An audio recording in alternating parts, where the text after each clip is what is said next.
রাজ্যসভা থেকে প্রধানমন্ত্রী হয়েছিল?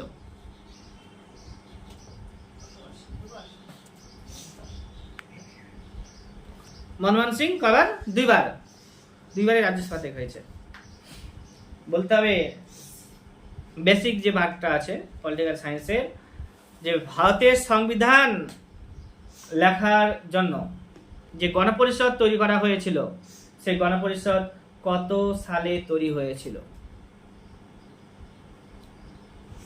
গণপরিষদ কত সালে তৈরি হয়েছিল? যে গণপরিষদ আছে সেই গণপরিষদ তৈরি হয়েছিল 1946 খ্রিস্টাব্দে 9 তারিখে ডিসেম্বর মাসে, 9 December 1946 was the date of formation of গণপরিষদ। এই গণপরিষদের হেড কে ছিল? গণপরিষদের হেড ছিল lord Pethick Lawrence, A V Alexander, sir Stafford Cripps. এবার হচ্ছে লর্ড পেথিক লরেন্স কি কাজ করছিল, এবি আলেকজান্ডার কে ছিল, স্টেফোর্ড ক্রিপস কে ছিল, সেই সময় পদে সেগুলো লাগবে। এগুলো একবার আলোচনাও করা হয়েছিল, মনে হয় লেখাও আছে কোথাও, না থাকলে পড়তে পারবে। 2 বছর 11 মাস 18 দিন ধরে চললো। পরে বলবো, দেখে বলবো, ভিডিওতে বলে যাবে না। তো হচ্ছে কি তোমার যে 2 বছর 11 মাস 18 দিন, 2 বছর 11 মাস 18 দিন সময় লাগলো। তারা কি তৈরি করলো এই এতদিনে? খসড়া তৈরি করেছিল। এখানে কি কি ছিল?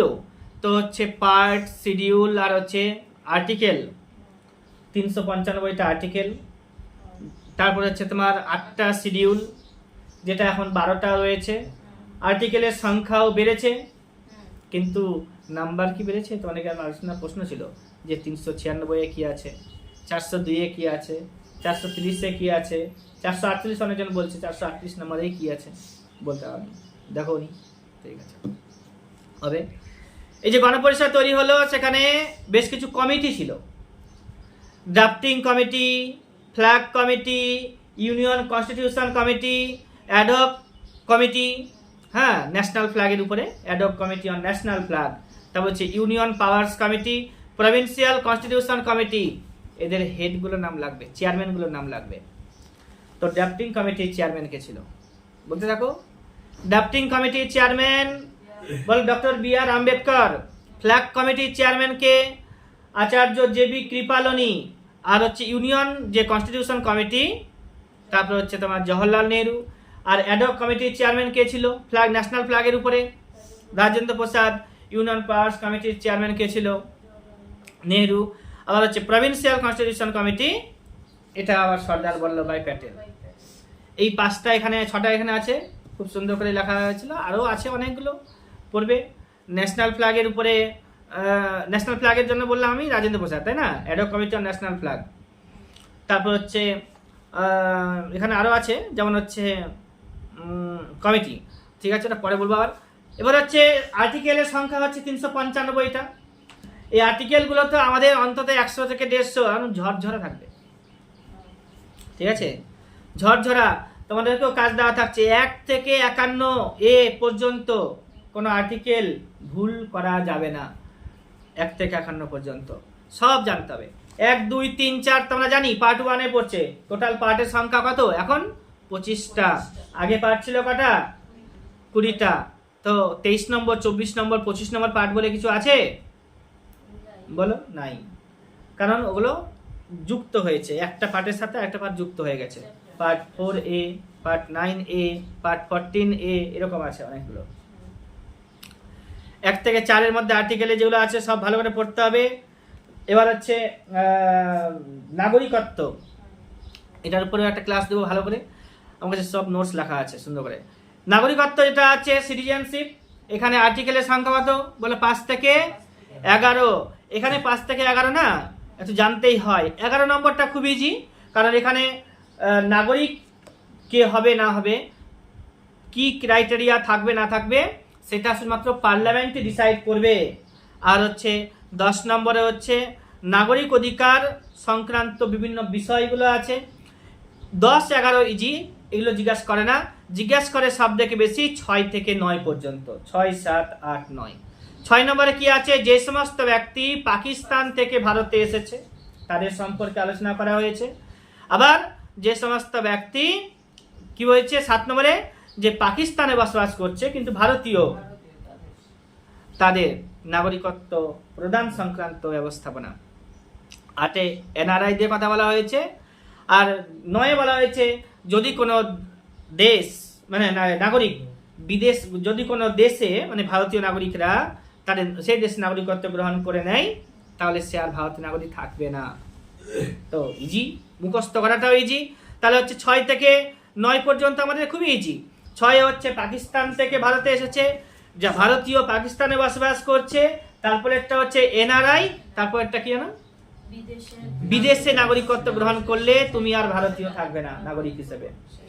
এবার হচ্ছে এই এটা 10, 11 আমরা বলেই দিলাম, 10, 11 বেশি জিজ্ঞেস করেও না। আর আছে একটা 5 নম্বর। 5 নম্বরে কি আছে, ভারতের সংবিধান চালু বা কার্যকর যখন হচ্ছিল সেই সময় নাগরিক সম্পর্কিত বেশ কিছু কথা বলা হয়েছিল। মৌলিক অধিকারে 12 থেকে 35 কোনো ছাড় নাই, 12 থেকে 35 পর্যন্ত কোনো ছাড় নাই। আচ্ছা স্যার 12, 13 থেকে ডিটেলসে পড়তে হবে, 12তে যদিও সংবিধান সংজ্ঞা টঙ্গা দেওয়া হয়েছে। 14 নম্বরে কি আছে, সাম্যের অধিকার। 15 নম্বরে 5টি কথা আছে, জাতি, ধর্ম, বর্ণ, স্ত্রী, পুরুষ, আর হচ্ছে জন্মস্থান ইত্যাদি নির্বিশেষে কোনো প্রকার বৈষম্য করা যাবে না। 16 নম্বরে কি আছে, সরকারি চাকরি লাভের ক্ষেত্রে সমান সুযোগ সুবিধা দিতে হবে, তবে বাসস্থানগত শর্ত আরোপ করা যেতে পারে, এটা বলা হয়েছে 16তে। অস্পৃশ্যতা নিষিদ্ধকরণের কথা আছে 17 নম্বরে। 18 নম্বরে কি আছে, পদবী গ্রহণ নিষিদ্ধকরণ। 19 নম্বরের যে 6টা আছে সেটাকে ভালো করে পড়তে হবে। 20 নম্বরে কি আছে, জীবন ও ব্যক্তিগত স্বাধীনতার সংরক্ষণ কোথায় আছে, ওটা 21 নম্বরে আছে। আর হচ্ছে কোনো অপরাধের জন্য কোনো নাগরিককে বিধি বহির্ভূত বা অতিরিক্ত শাস্তি প্রদান করা যাবে না, ঠিক আছে। এটা হলো 20 এবং 20-র কথা। 21-এ জীবন ও ব্যক্তিগত স্বাধীনতার সংরক্ষণ। 21-এর একটা আর্টিকেল যুক্ত হয়েছে, 86তম সংবিধান সংশোধন। সালটা কত, 86তম সংবিধান সংশোধন 2002 সালে এটা হয়েছিল। 21-এর এ, এখানে কি বলা হয়েছে, প্রাথমিক শিক্ষাকে মৌলিক অধিকারের স্বীকৃতি প্রদান করা হয়েছে। 22 নম্বরে কি বলা হয়েছে, গ্রেপ্তার বা আটক রাখার কারণে যদি কোনো ব্যক্তিকে গ্রেপ্তার করা হয় তাকে অতি সত্বর তার গ্রেপ্তারির কারণ জানাতে হবে।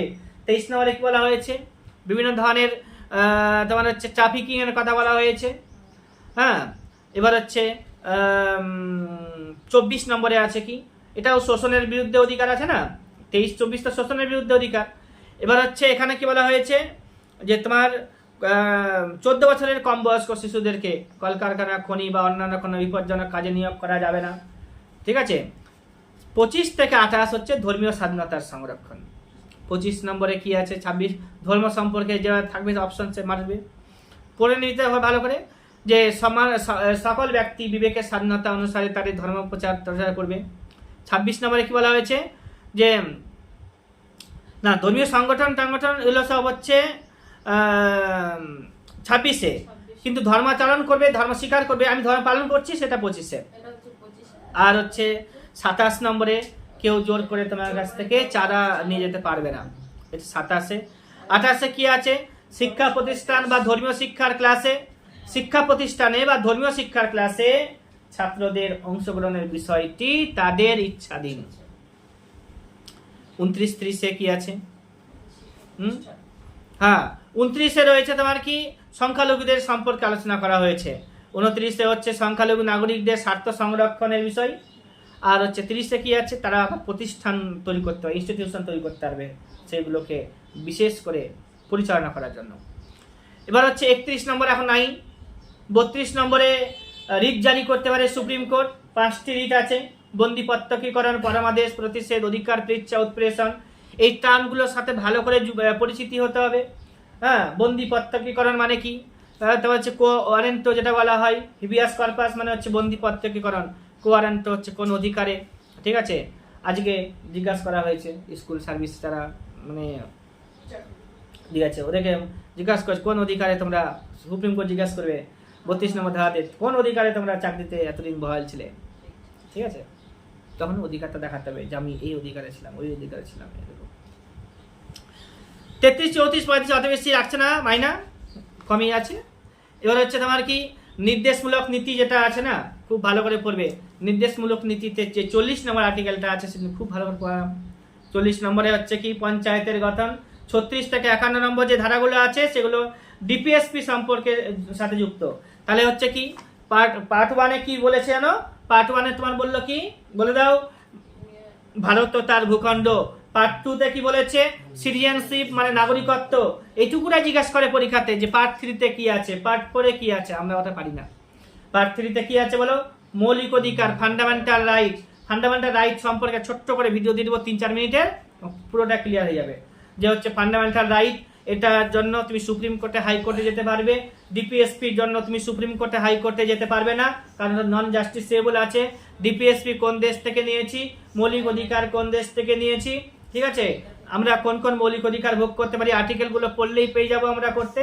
এবার হচ্ছে মৌলিক অধিকারের কথা, ভারতের সংবিধানে যে আজকে লেখা হয়েছে সেটা প্রথমবার কোথায় উল্লেখ করা ছিল? 19 সালে যে একটা ছিল, আমাদের আইন ছিল মন্টেগু চেমস্ফোর্ড শাসন সংস্কার আইন, খুব ক্লিয়ারলি পড়তে হবে। 9 সালের যে আইনটা আছে না, মন্টেগু মডলে মিন্টো আইন, সেটাকে ভালো করে পড়তে হবে। ওখানে প্রথমে কমিউনাল ব্যাপারগুলোকে ঢোকানো হয়েছিল। হ্যাঁ, হিন্দু মুসলিম রাজনীতি শুরু হয়েছে 1909 খ্রিস্টাব্দ থেকে। দল তৈরি হলো 1906 খ্রিস্টাব্দে। মুসলিম লীগ তৈরি হয়েছিল না, ঢাকার নবাব সলিমুল্লাহ খান করেছিল। এবার ওই দলটাকে তৈরি করার পরেই, ঠিক আছে, দলটাকে তৈরি করার পরে 9 সাল থেকে হয়ে গেল ভোটাভুটি সিস্টেম, যে ওরাও এখানে পার্টিসিপেট করবে। 19 নম্বরে 19 সালের যেটা বললাম যে মন্টেগু চেমস্ফোর্ড শাসন সংস্কার, এখানে হিন্দু মুসলিমের ব্যাপারের সাথে সাথে আরো যে অন্যান্য দলগুলো ছিল, ডিপ্রেস ক্লাসগুলো ছিল 5-6টা, তাদেরকেও আলাদাভাবে দিতে হবে, তোমার সিট দিতে হবে, এরকম ঘোষণা আছে। মৌলিক অধিকারের কথা ওখানে কিছুটা উল্লেখ করা ছিল। তারপরে হচ্ছে 1928 খ্রিস্টাব্দে যে আমাদের নেহরু এর রিপোর্ট, নেহরু বলতে মতিলাল নেহরু না, ওটা মতিলাল নেহরু যে রিপোর্ট, সেই রিপোর্টে বলা হয়েছে কিছুটা। তারপরে হচ্ছে 1931 খ্রিস্টাব্দে মৌলিক অধিকারের কথাই বলো, ডিপিএসপির কথাই বলো, সবগুলোই উল্লেখ করা ছিল। পরীক্ষাতে এবার আসলো যে মৌলিক অধিকারের কথা কোথায় উল্লেখ করা ছিল। তো 40 নম্বরে পঞ্চায়েত আছে, 36 থেকে 51 নম্বরে কি আছে? ডিপিএসপি আছে। আর প্রথম পঞ্চায়েত তৈরি করা হয়েছিল কোথায়? রাজস্থানে, নাগাউর ডিস্ট্রিক্ট অফ রাজস্থান, 2 তারিখে অক্টোবর মাসে 1959 খ্রিস্টাব্দে। তারপরে 9 তারিখে অন্ধ্রপ্রদেশে তৈরি হয়েছে। তারপরে অন্যান্য রাজ্যে তৈরি হয়েছে, ওগুলো আমি অত মনে রাখি না। এবার হচ্ছে কি যে তারপরে যেগুলো আছে যে কোন কোন রাজ্যে পঞ্চায়েত নাই, কোন কোন রাজ্যে পঞ্চায়েত নাই। নাগাল্যান্ড একটা নাম পড়বে, সেখানে পঞ্চায়েত নাই। এরকম আরো কিছু আছে যেখানে পঞ্চায়েত ব্যবস্থা নেই, পরীক্ষার এগুলো প্রশ্ন হয়। তারপর হচ্ছে নেফা মানে অরুণাচল প্রদেশে আছে কিনা সেটা দেখে নিতে হবে। এবার হচ্ছে কি ডিপিএসপিতে যে 36 নম্বর প্রত্যেকটা যে পার্ট দেখেছি তাদের একটা করে সংজ্ঞা দেওয়া থাকছে। ডিপিএসপিতেও আছে, আবার হচ্ছে তোমার মৌলিক অধিকারও একটা সংজ্ঞা দেওয়া আছে। 36 নম্বরটা ইজি, মুখস্থ করতে হয় না। এবার হচ্ছে তোমার পরীক্ষাতে যেটা প্রশ্ন হয়, এখানে একটা প্রশ্ন আছে যে আমরা যে বলছি নির্দেশমূলক নীতিগুলো উল্লেখ করা হয়েছে কত থেকে কত নম্বর ধারার মধ্যে? 36-এ না, 37-এ না, শুরু হচ্ছে 38 থেকে 51। বুঝতে পারছো? 36-এ কি আছে? সংজ্ঞা দেওয়া হয়েছে। এবার হচ্ছে 37-এ কি করা হয়েছে দেখো, যে রাষ্ট্রের নির্দেশমূলক নীতি প্রয়োগ সংক্রান্ত বিষয়, সাবজেক্টগুলো বলা হয়েছে, কি কি করবে না করবে ওখানে উল্লেখ করা হয়েছে, কিভাবে করবে না করবে। আর 38-এ আছে প্রথম একটা ডিপিএসপি মানে ডাইরেক্টিভ প্রিন্সিপাল, জনগণের কল্যাণার্থে রাষ্ট্র সামাজিক শৃঙ্খলা রক্ষণাবেক্ষণ করবে। কোথায় বলা হলো? 38-এ। 39টাকে ভালো করে পড়তে হবে, 39-এর এ পড়তে হবে। 39-এ রয়েছে কতগুলো আদর্শজনিত কার্যাদি পালন করতে হবে। যেই আদর্শ, কোনগুলো আদর্শ কি আছে সেটা 39 নম্বর আর্টিকেলটাকে লক্ষ্মীকান্তের বই থেকে, যে ডিটেলস বইটা যেটা আছে আর্টিকেলের, সেখানে পড়লে ভালো করে ক্লিয়ার হবে। 40 নম্বরে পঞ্চায়েত। 39-এর এ আছে তোমার কি, যে দিন দরিদ্রের জন্য বিনা অর্থে আইনগত সাহায্য প্রদান, equal justice, equal work, equal pay, যেগুলো আছে সেটা উল্লেখ করা হয়েছে 39 নম্বরের এ নম্বরে। 40 নম্বর পড়তে হবে। 40 নম্বরে পঞ্চায়েতের কথা আছে, সবগুলো পড়তে হবে না, পড়লে খুবই ভালো। এবার হচ্ছে কম পড়লে কম করা যাবে। 44 নম্বর, যেটা ইউনিফর্ম সিভিল কোড, কেন্দ্র সরকার এটা চাইছে যে সারা ভারতে একই দেওয়ানি বিধি থাকবে। ঠিক আছে, চালু হলে ভালো হতে পারে, কিছু খারাপও হবে। এবার হচ্ছে তোমার কি 45 নম্বরে কি আছে, 6 বছরের নিচে যে শিশুরা আছে তাদের প্রতি যত্ন নিতে হবে এবং তাদের জন্য শিক্ষা ব্যবস্থা করতে হবে। বিশেষ করে পড়বে 39 নম্বর, 39-এর এ, 38 নম্বরটা পড়ে নেবে। 36 নম্বরের সংজ্ঞা আছে, এটা পরীক্ষাতে জিজ্ঞাসা করা হয় না, তবে তোমাদেরকে মনে রাখতে হবে। 44-এ আছে ইউনিফর্ম সিভিল কোড। 45-এ কি আছে, 45-এ হচ্ছে তোমার কি বললাম, শিশুদের সম্পর্কে আলোচনা করা হয়েছে, বুঝে যাবে। 46 নম্বরে আছে কি, তপশিলি জাতি উপজাতি যারা আছে তাদের সম্পর্কে এখানে আলোচনা করা হয়েছে। তপশিলি জাতি উপজাতিদের সম্পর্কে আলোচনা করা হয়েছে এবং অন্যান্য পশ্চাৎপদ শ্রেণীর মানুষদের জন্য অর্থনৈতিক সংরক্ষণ এবং উন্নয়ন করতে হবে, তার ডেভেলপমেন্ট করতে হবে। 47 পড়া উচিত আছে, কারণ রাষ্ট্র নাগরিকদের স্বাস্থ্য ও জীবনযাত্রার মানের উন্নয়ন ঘটাবে, পুষ্টিকর খাদ্য প্রদান করবে। 47-এ বলা হচ্ছে। 48-এ কি আছে, পরিবেশ সংক্রান্ত বলবে মনে হয়। তো 48-এ হচ্ছে তোমার কি, কৃষি ব্যবস্থা পশুপালন ব্যবস্থাকে বিজ্ঞানসম্মত উপায়ে গড়ে তুলতে হবে। গাভী ও অন্যান্য গৃহপালিত যে পশুগুলো আছে তাদের হত্যাকে নিষিদ্ধ করতে হবে। ঠিক আছে, দুগ্ধ প্রদানকারী প্রাণী যারা আছে তাদেরকে হত্যা করা যাবে না, গাভীও করা যাবে না, তার সাথে সাথে ছাগল টাগল তারাও দুগ্ধ দেয়, মাংসও দেয়, সেগুলো কিন্তু বন্ধ করা হবে। এবার হচ্ছে তোমার কি 48-এর এ আছে, রাষ্ট্র পরিবেশের সংরক্ষণ ও উন্নয়ন ঘটাবে। পরিবেশের সংরক্ষণ উন্নয়ন ঘটাবে, বন টন যেগুলো আছে, বন্যপ্রাণী যেগুলো আছে তাদেরকেও রক্ষণাবেক্ষণ করবে। 48 নম্বরের এতে দুগ্ধ প্রদানকারী যে প্রাণীরা আছে তাদের সংরক্ষণ করতে হবে। কত নম্বরে বলে, 48 নম্বরে। 48 নম্বরের এতে কি আছে, বন্যপ্রাণী ও বনকে সংরক্ষণ করতে হবে। 49 তো পরীক্ষাতে অনেক আছে, যে 49-এ কি আছে, যে রাষ্ট্রীয় যে স্মৃতিসৌধগুলি আছে সেগুলোকে রক্ষণাবেক্ষণ করতে হবে। 50-এ কি আছে, স্বাধীন বিচার ব্যবস্থা করতে হবে। ঠিক আছে, মানে জুডিশিয়ারিকে আলাদা করতে হবে শাসন বিভাগ থেকে, দেশের বিচার ব্যবস্থাকে শাসন বিভাগ থেকে মুক্ত করতে হবে, আলাদা করতে হবে। 51 নম্বরে কি আছে, 51-তে রয়েছে তোমার যে রাষ্ট্র আন্তর্জাতিক যে শান্তি শৃঙ্খলাগুলো আছে সেগুলোকে রক্ষণাবেক্ষণ করবে, রাষ্ট্র করবে। কি করবে, রাষ্ট্র করবে। 51 নম্বরে এ তে আছে মৌলিক অধিকার কর্তব্য। 51 নম্বরে এতে আছে মৌলিক কর্তব্য। সেই মৌলিক কর্তব্য আগে ছিল না ভারতের সংবিধানে।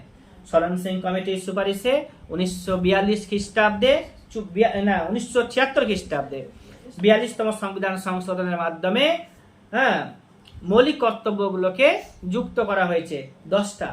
ও অনেকগুলো বলেছিল, 2-3টা কমিটি গঠন করা হয়েছিল, সরণ সিং কমিটিটাকে মেনে নেওয়া হয়েছে। 10টা না 11টা ছিল, তখন এখানে 10টা মান্যতা পেয়েছিল। হ্যাঁ, সরণ সিং কমিটি আরো বেশি কিছু সুপারিশ করেছিল, তো সব বার্তা দিয়ে 10খানাকে তখন যুক্ত করা হয়েছে। এবার পরে 86তম সংবিধান সংশোধন করে 11 নম্বর যে মৌলিক কর্তব্যটা আছে সেটাকেও বলা হয়েছে মৌলিক কর্তব্য।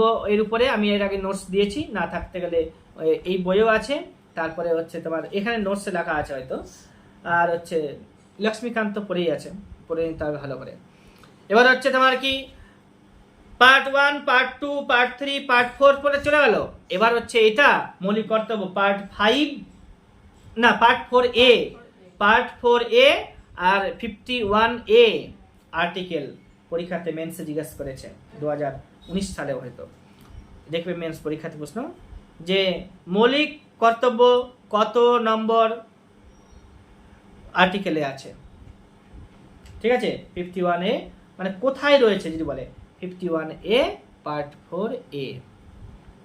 ঠিক আছে, এবার মূল সংবিধানে ছিল না জাস্টিসিয়েবল, কিন্তু মৌলিক কর্তব্য জাস্টিসিয়েবল, ফান্ডামেন্টাল রাইট জাস্টিসিয়েবল, কিন্তু ডিউটিও তো জাস্টিসিয়েবল, নির্দেশমূলক নীতি ডিপিএসপি নন জাস্টিসিয়েবল। ঠিক আছে, বিচার এর যাওয়া যাবে না। এবার পার্ট 5 আমি এখন আলোচনা করব না, পরে করব, কারণ পার্ট 5-এ যে আর্টিকেলগুলো আছে ওগুলো অনেকেই আমরা জানি।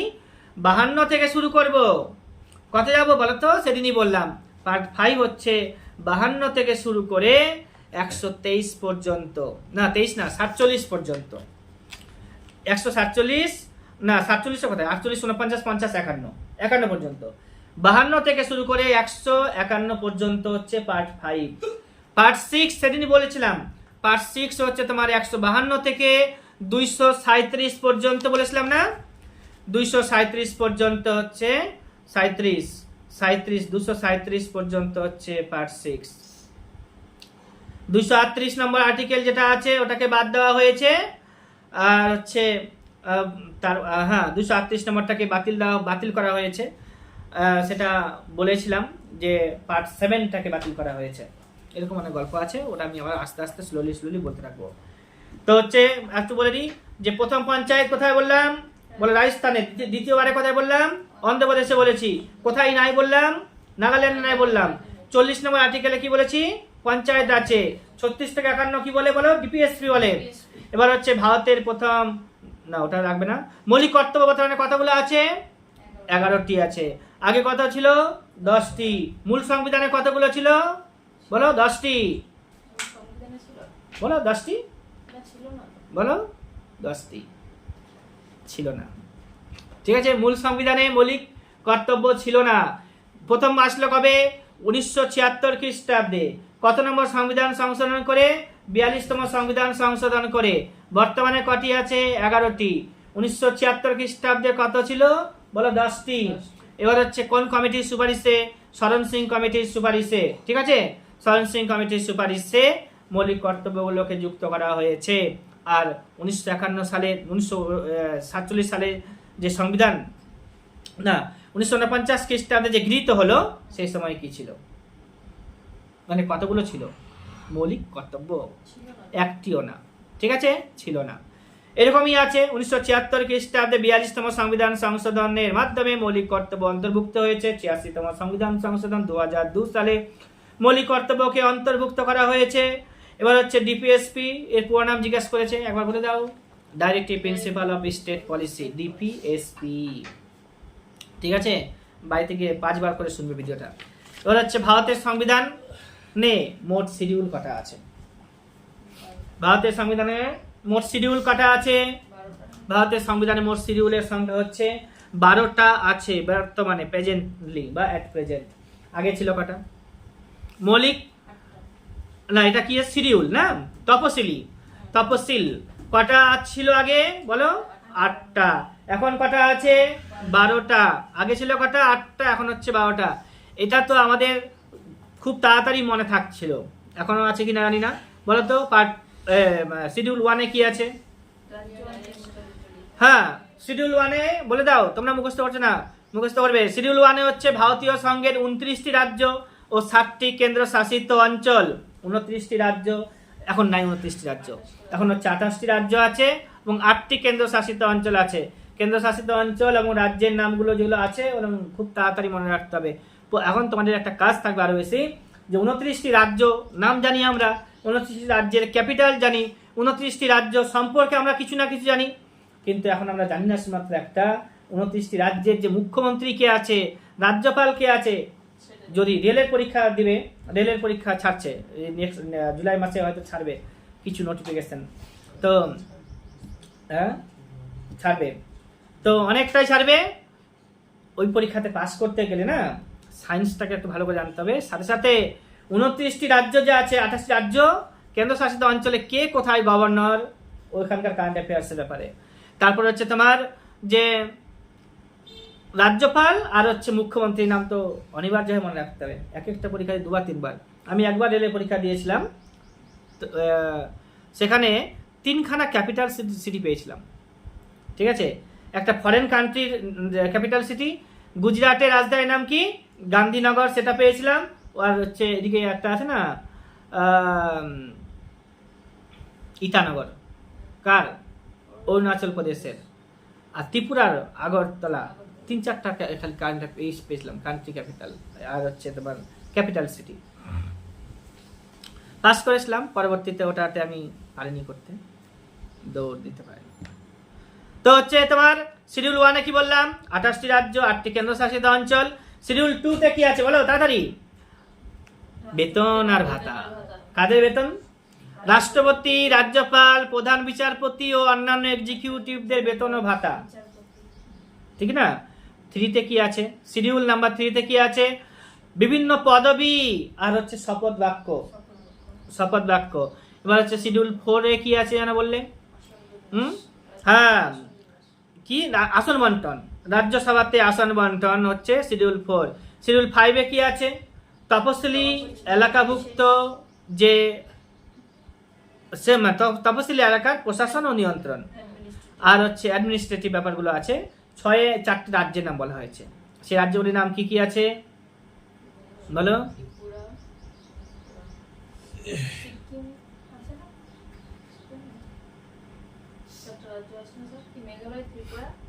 মেঘালয়, ত্রিপুরা, মেঘালয়, আসাম, মেঘালয়, ত্রিপুরা,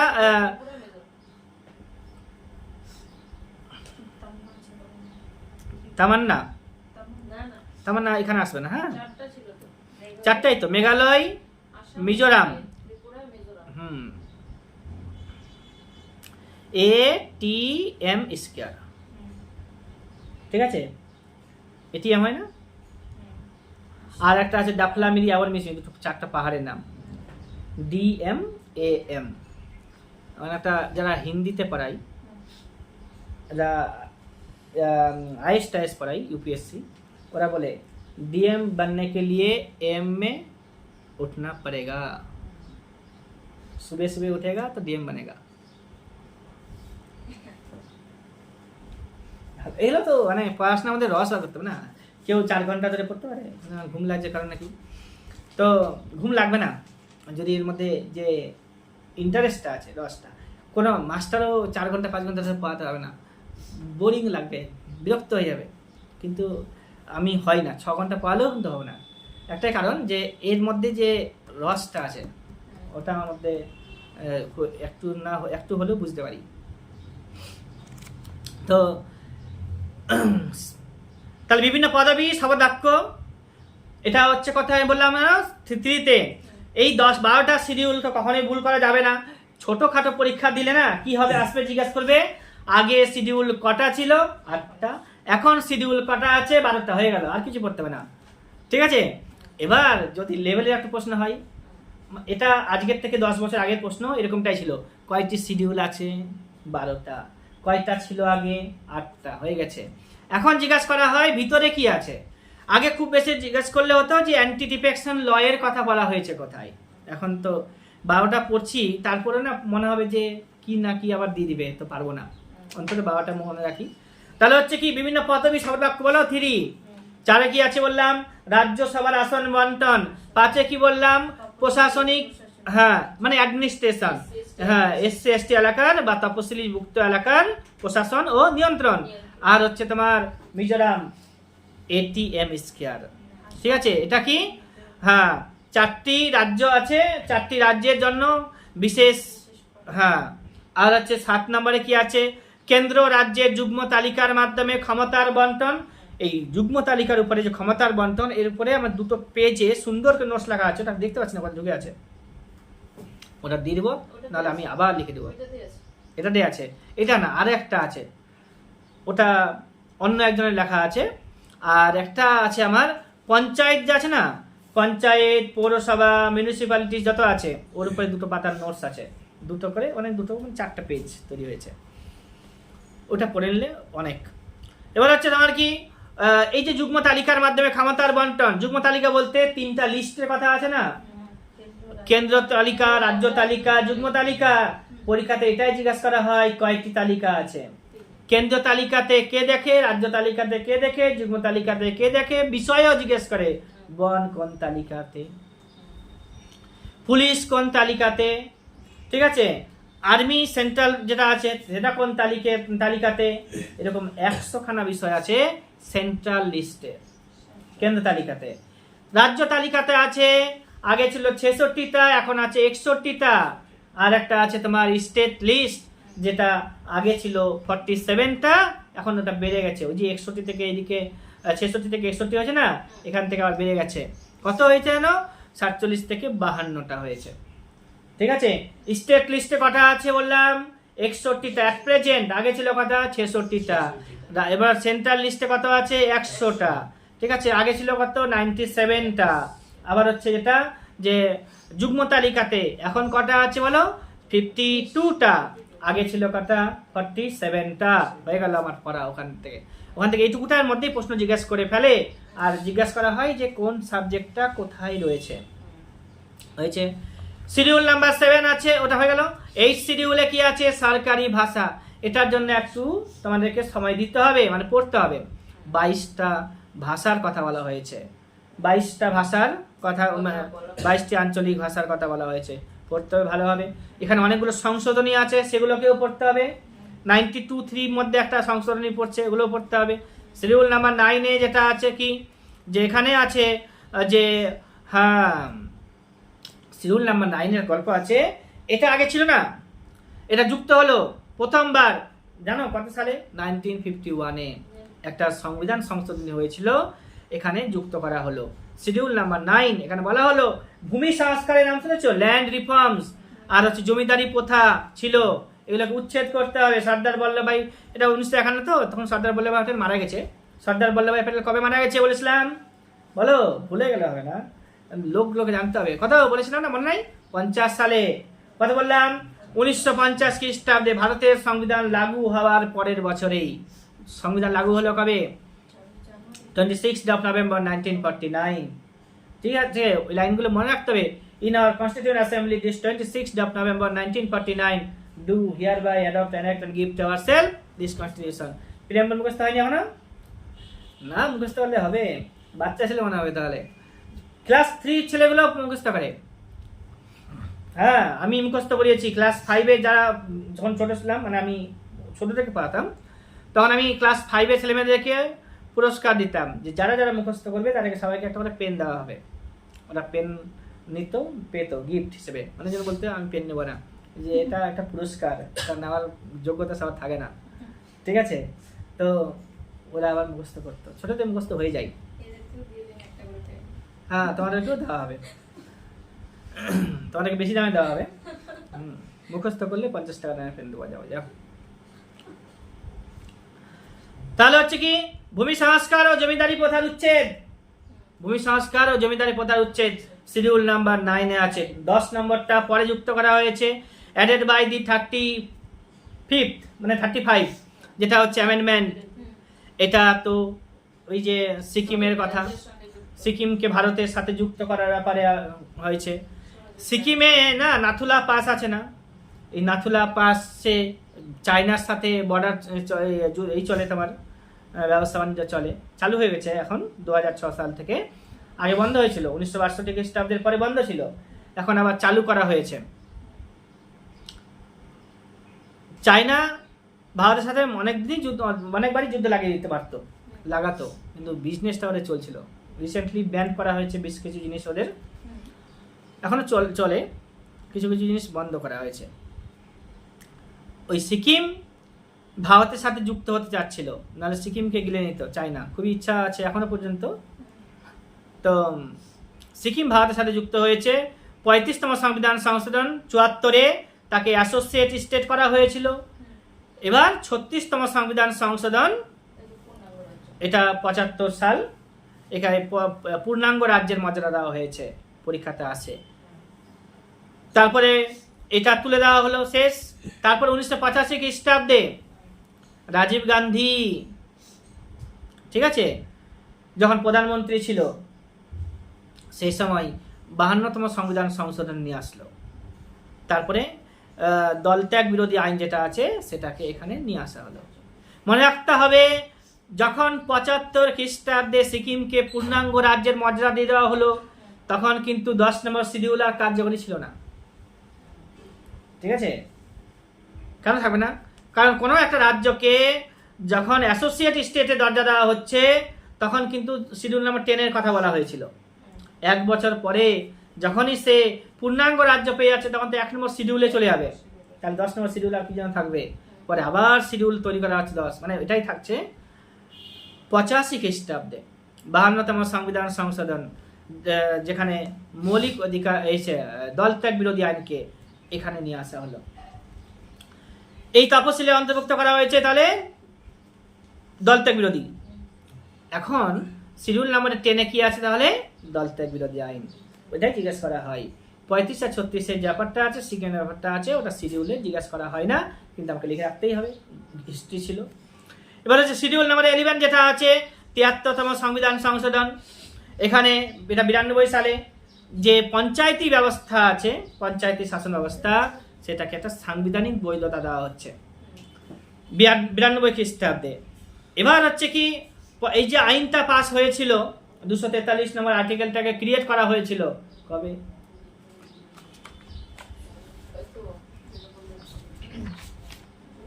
1959।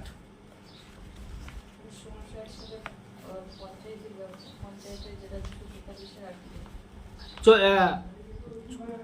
40 নম্বর আর্টিকেলটাকে যে তুলে দেওয়া হলো, বৈধতা দেওয়া হয়েছে সে তোমার 92 সালে, কিন্তু পঞ্চায়েত ব্যবস্থাটা যেটা আছে এটা চালু হয়েছিল আগে, পশ্চিমবঙ্গে পঞ্চায়েত তার আগে চালু হয়েছে, 92 সালে বৈধতা পেয়েছে। আরো বলবো, পঞ্চায়েত যখন করাবো তোমরা ক্লিয়ার হয়ে যাবে। এবার হচ্ছে কি শিডিউল নাম্বার 12, এখানে পৌরসভার উপরে আলোচনা করা হয়েছে, পৌরসভার উপরে আলোচনা করা হয়েছে। এটা পিভি নরসিংহ রাও নাম শুনেছো? প্রধানমন্ত্রী ভারতের যে ছিল সে সময় অর্থমন্ত্রী ছিল মনমোহন সিং, তাই না?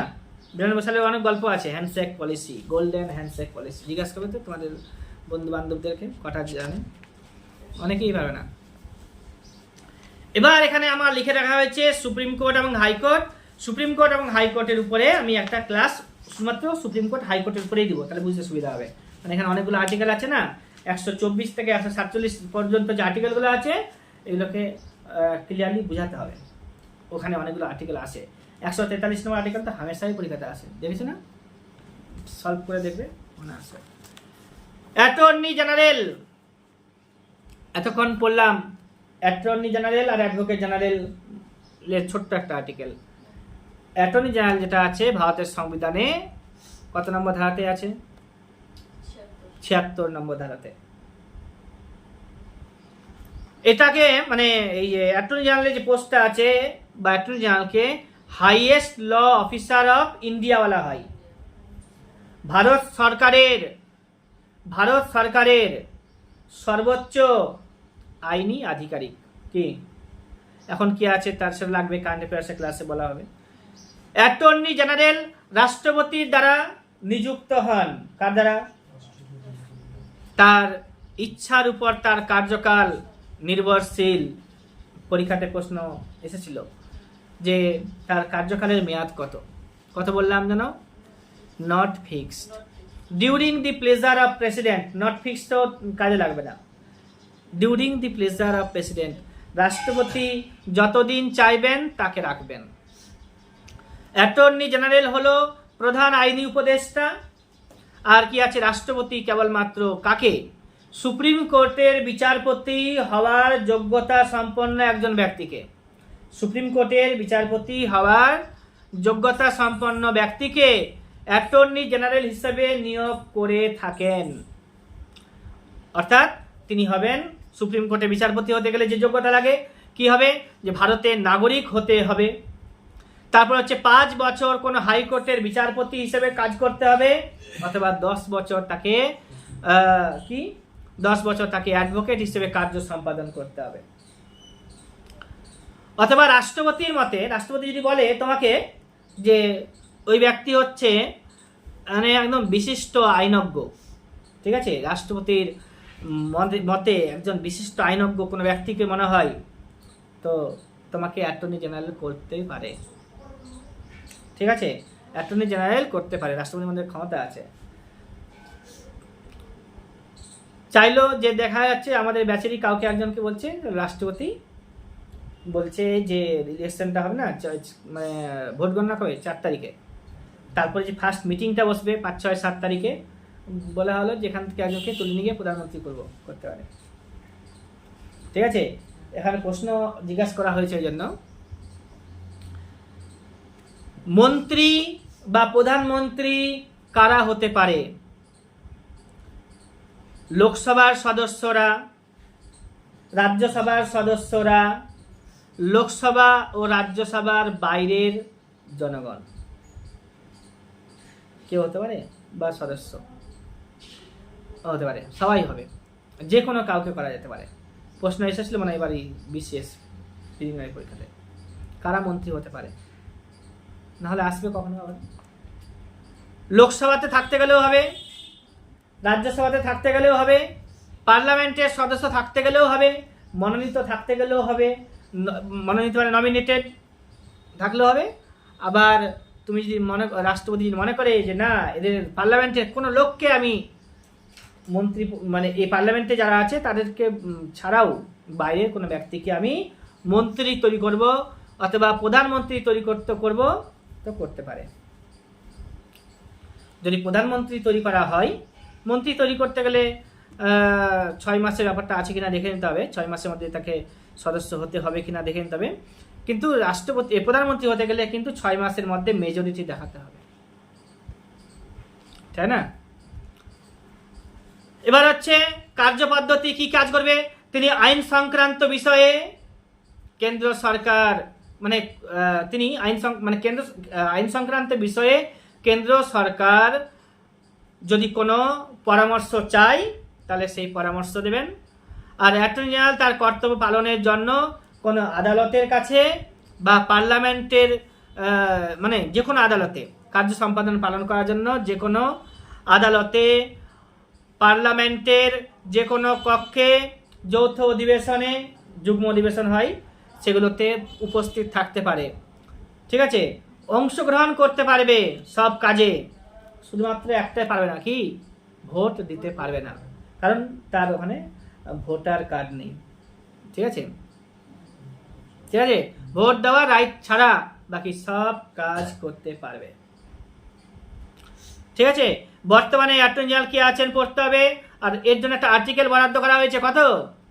76তম আর্টিকেল অনুসারে রাষ্ট্রপতি আইন সংক্রান্ত, শাসন সংক্রান্ত বিষয়ে মানে যে সমস্ত বিষয়গুলো নির্দিষ্ট করে দেওয়া আছে সেই সমস্ত বিষয়ে পরামর্শ চাইবে, পরামর্শ দেবে, এগুলোই বলা হয়েছে 76 নম্বর আর্টিকেলে। অ্যাটর্নি জেনারেল, অ্যাডভোকেট জেনারেল যখন আসবে আমরা পড়বো আবার।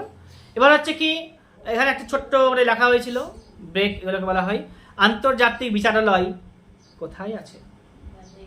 দি হেগ শহরে। এটা দি হেগ শহরটা কোথায়, কোন দেশে অবস্থান? দি হেগ শহরটা কোথায় অবস্থিত? নেদারল্যান্ডের নাম শুনেছ? রাজধানীর নাম জিজ্ঞেস করে পরীক্ষাতে, আমস্টারডাম নাম শুনেছিল না? ওইখানে দি হেগ শহর আছে। আন্তর্জাতিক বিচারালয়, আন্তর্জাতিক বিচারালয়ে প্রধান বিচারপতির সংখ্যা কত পরীক্ষাতে আসে,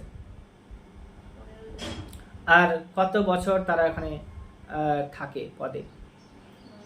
9 বছর করে। আমরা এতক্ষণ পড়লাম অ্যাটর্নি জেনারেল। তোমরা ক্যাগ সম্পর্কে কিছু জানো? CAG, comptroller and auditor general, তার জন্য একটা বেশ কিছু আর্টিকেল আছে, 4খানা আর্টিকেল, 48, 49, 50, 51, 4খানা আর্টিকেল দেওয়া হয়েছে। রাষ্ট্রপতিই তাকে মনোনীত করে, ঠিক আছে? মনোনীত করে 148 নম্বর ধারাতে।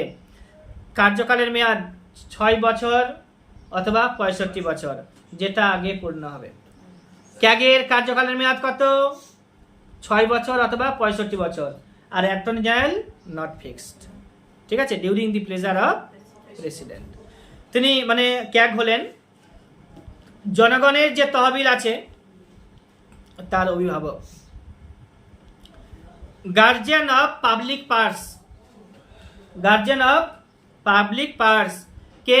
ক্যাগ।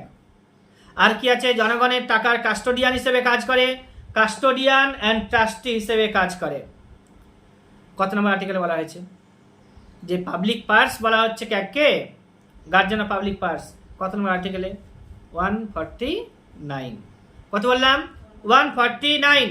কার্যাবলী কি আছে? তিনি কেন্দ্র ও রাজ্য সরকারের হিসাবপত্র প্রস্তুত করবে। কেন্দ্র সরকারের শুধুমাত্র না, রাজ্য সরকারেরও এখানে ডিবেট হয়, ঠিক আছে? তো রাজ্য সরকারেরও সে করে এবং সেই হিসাবপত্রগুলোকে পরীক্ষাও করে। প্রথম ক্ষেত্রে অর্থাৎ কেন্দ্র সরকারের ক্ষেত্রে তিনি নিয়ন্ত্রক, আর দ্বিতীয় ক্ষেত্রে তিনি মহাগণনা পরীক্ষক। কেন্দ্র সরকারের ক্ষেত্রে সে নিয়ন্ত্রক, আর দ্বিতীয় ক্ষেত্রে সে হচ্ছে মহাগণনা পরীক্ষক হিসেবে কার্য সম্পাদন করে থাকেন। ক্যাগ ভারত সরকারের আয় ও ব্যয়ের সতর্ক প্রহরী হিসেবে কাজ করে।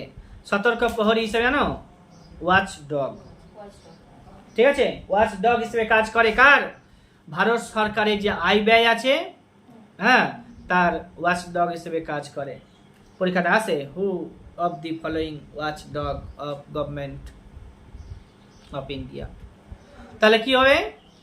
ক্যাগ, ঠিক আছে। বাংলা জানো ক্যাগের বাংলা? এই যে প্রথম ক্ষেত্রে তিনি নিয়ন্ত্রক, দ্বিতীয় ক্ষেত্রে তিনি মহাগণনা পরীক্ষক, অর্থাৎ তিনি হলেন নিয়ন্ত্রক ও মহাগণনা পরীক্ষক, ঠিক আছে। কম্পট্রোলার অ্যান্ড অডিটর জেনারেল, নিয়ন্ত্রক ও মহাগণনা পরীক্ষক, ঠিক আছে। সুপ্রিম কোর্টের বিচারপতি কে? একে তো রাষ্ট্রপতি কি করতে পারে? অ্যাপয়েন্ট করতে পারে, মানে তোমার হচ্ছে অ্যাপয়েন্ট বা নমিনেট করতে, মনোনীত করতে পারে, কিন্তু সরাতে পারবে না রাষ্ট্রপতি, ঠিক আছে। রাষ্ট্রপতি চাইলে সরিয়ে দিবে এরকমটা না। সুপ্রিম কোর্টের বিচারপতি যে আছে না, তাকে যেই পদ্ধতিতে অপসারণ করা হয় সেই পদ্ধতি লাগবে এখানে অবলম্বন করতে, বুঝতে পারছো? তাহলে এবার হচ্ছে কি, আরো আছে ফান্ড, দুটো আছে। তো অনেকে আরো জিনিস জানতে হবে, পার্লামেন্টে কতগুলো কমিটি আছে, কতগুলো কমিটি অনেকেই জানে না যে পার্লামেন্টে কতগুলো কমিটি আছে, তার মধ্যে গুরুত্বপূর্ণ কমিটিগুলো কি কি আছে। আর এমনিতে ফান্ডগুলো জিজ্ঞাসা করা হয়, কনসলিডেটেড ফান্ড, কন্টিনজেন্সি ফান্ড, এগুলোই অনেকেই বোঝে না। তাদের জন্য আর্টিকেল দেওয়া আছে, সেগুলো জানে না। সেন্টার স্টেট রিলেশন আছে, সেটাই অনেকে জানে না। হ্যাঁ, সেন্টার স্টেট রিলেশনের জন্য বেশ কিছু কমিটি গঠন করা হয়েছিল, কমিশন গঠন করা হয়েছিল, সেগুলো জানে না। তো ওগুলোকে জানতে হবে, সরকারিয়া কমিশন তার মধ্যে একটা পড়ছে। কনসলিডেটেড ফান্ড যেটা আছে, আর্টিকেল নাম্বার 266 এ পড়তে হবে। কনসলিডেটেড ফান্ড 266, আর কন্টিনজেন্সি ফান্ড তারপরেরটা, ঠিক আছে, 7 এ। তাহলে হচ্ছে কি, কনসলিডেটেড, কনসলিডেটেড মানে কি? সঞ্চিত, ঠিক আছে। সঞ্চিত ফান্ড মানে তহবিল, সঞ্চিত তহবিল। কার তহবিল? ভারত সরকারের। এখান থেকে কি দেওয়া হয়, কাকে কাকে বেতন দেওয়া হয়? কনসলিডেটেড, যেমন আমরা শিডিউলে পড়লাম 2 না 3 নম্বর শিডিউল, যেখানে বেতন ও ভাতার কথা উল্লেখ করা হয়েছে রাষ্ট্রপতি উপরাষ্ট্রপতিদের। এখানে বলা হয়েছে রাষ্ট্রপতির বেতন ভাতা, লোকসভার স্পিকার ডেপুটি স্পিকারের বেতন ভাতা, রাজ্যসভার সভাপতি যারা থাকে এবং সহসভাপতি যারা আছে তাদের বেতন ভাতা, সুপ্রিম কোর্ট ও হাইকোর্টের বিচারপতিদের বেতন ভাতা, ক্যাগ এর বেতন ভাতা, সরকারি ঋণজনিত ব্যয়, সরকার যদি কোনো ঋণ গ্রহণ করে তার জন্য যে ব্যয় হয়, ট্যাক্স সুদ দিতে হয় যেগুলো, সেগুলো এখান থেকে। ইউপিএসসির মাধ্যমে যদি চাকরি পাও, ইউপিএসসি এর জন্য ব্যয় সঞ্চিত তহবিল। হ্যাঁ,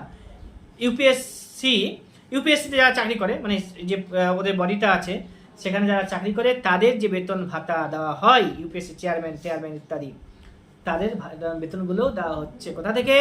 কনসলিডেটেড ফান্ড অফ ইন্ডিয়া থেকে, ঠিক আছে, কনসলিডেটেড ফান্ড অফ ইন্ডিয়া থেকে। তাহলে কি, এই লাইনগুলো কিন্তু কোনো একটা কথা যদি তুমি ভুল করে যাও, এই লাইন তোমাকে জিজ্ঞেস করা হবে, ইউপিএসসির বেতন দেওয়া হয় নিচের কোন ফান্ড থেকে?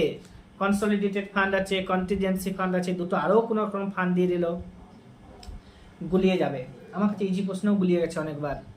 তো হচ্ছে কি, রাষ্ট্রপতির বেতন কনসলিডেটেড ফান্ড, লোকসভার স্পিকার ডেপুটি স্পিকারের বেতন কনসলিডেটেড ফান্ড, ঠিক আছে।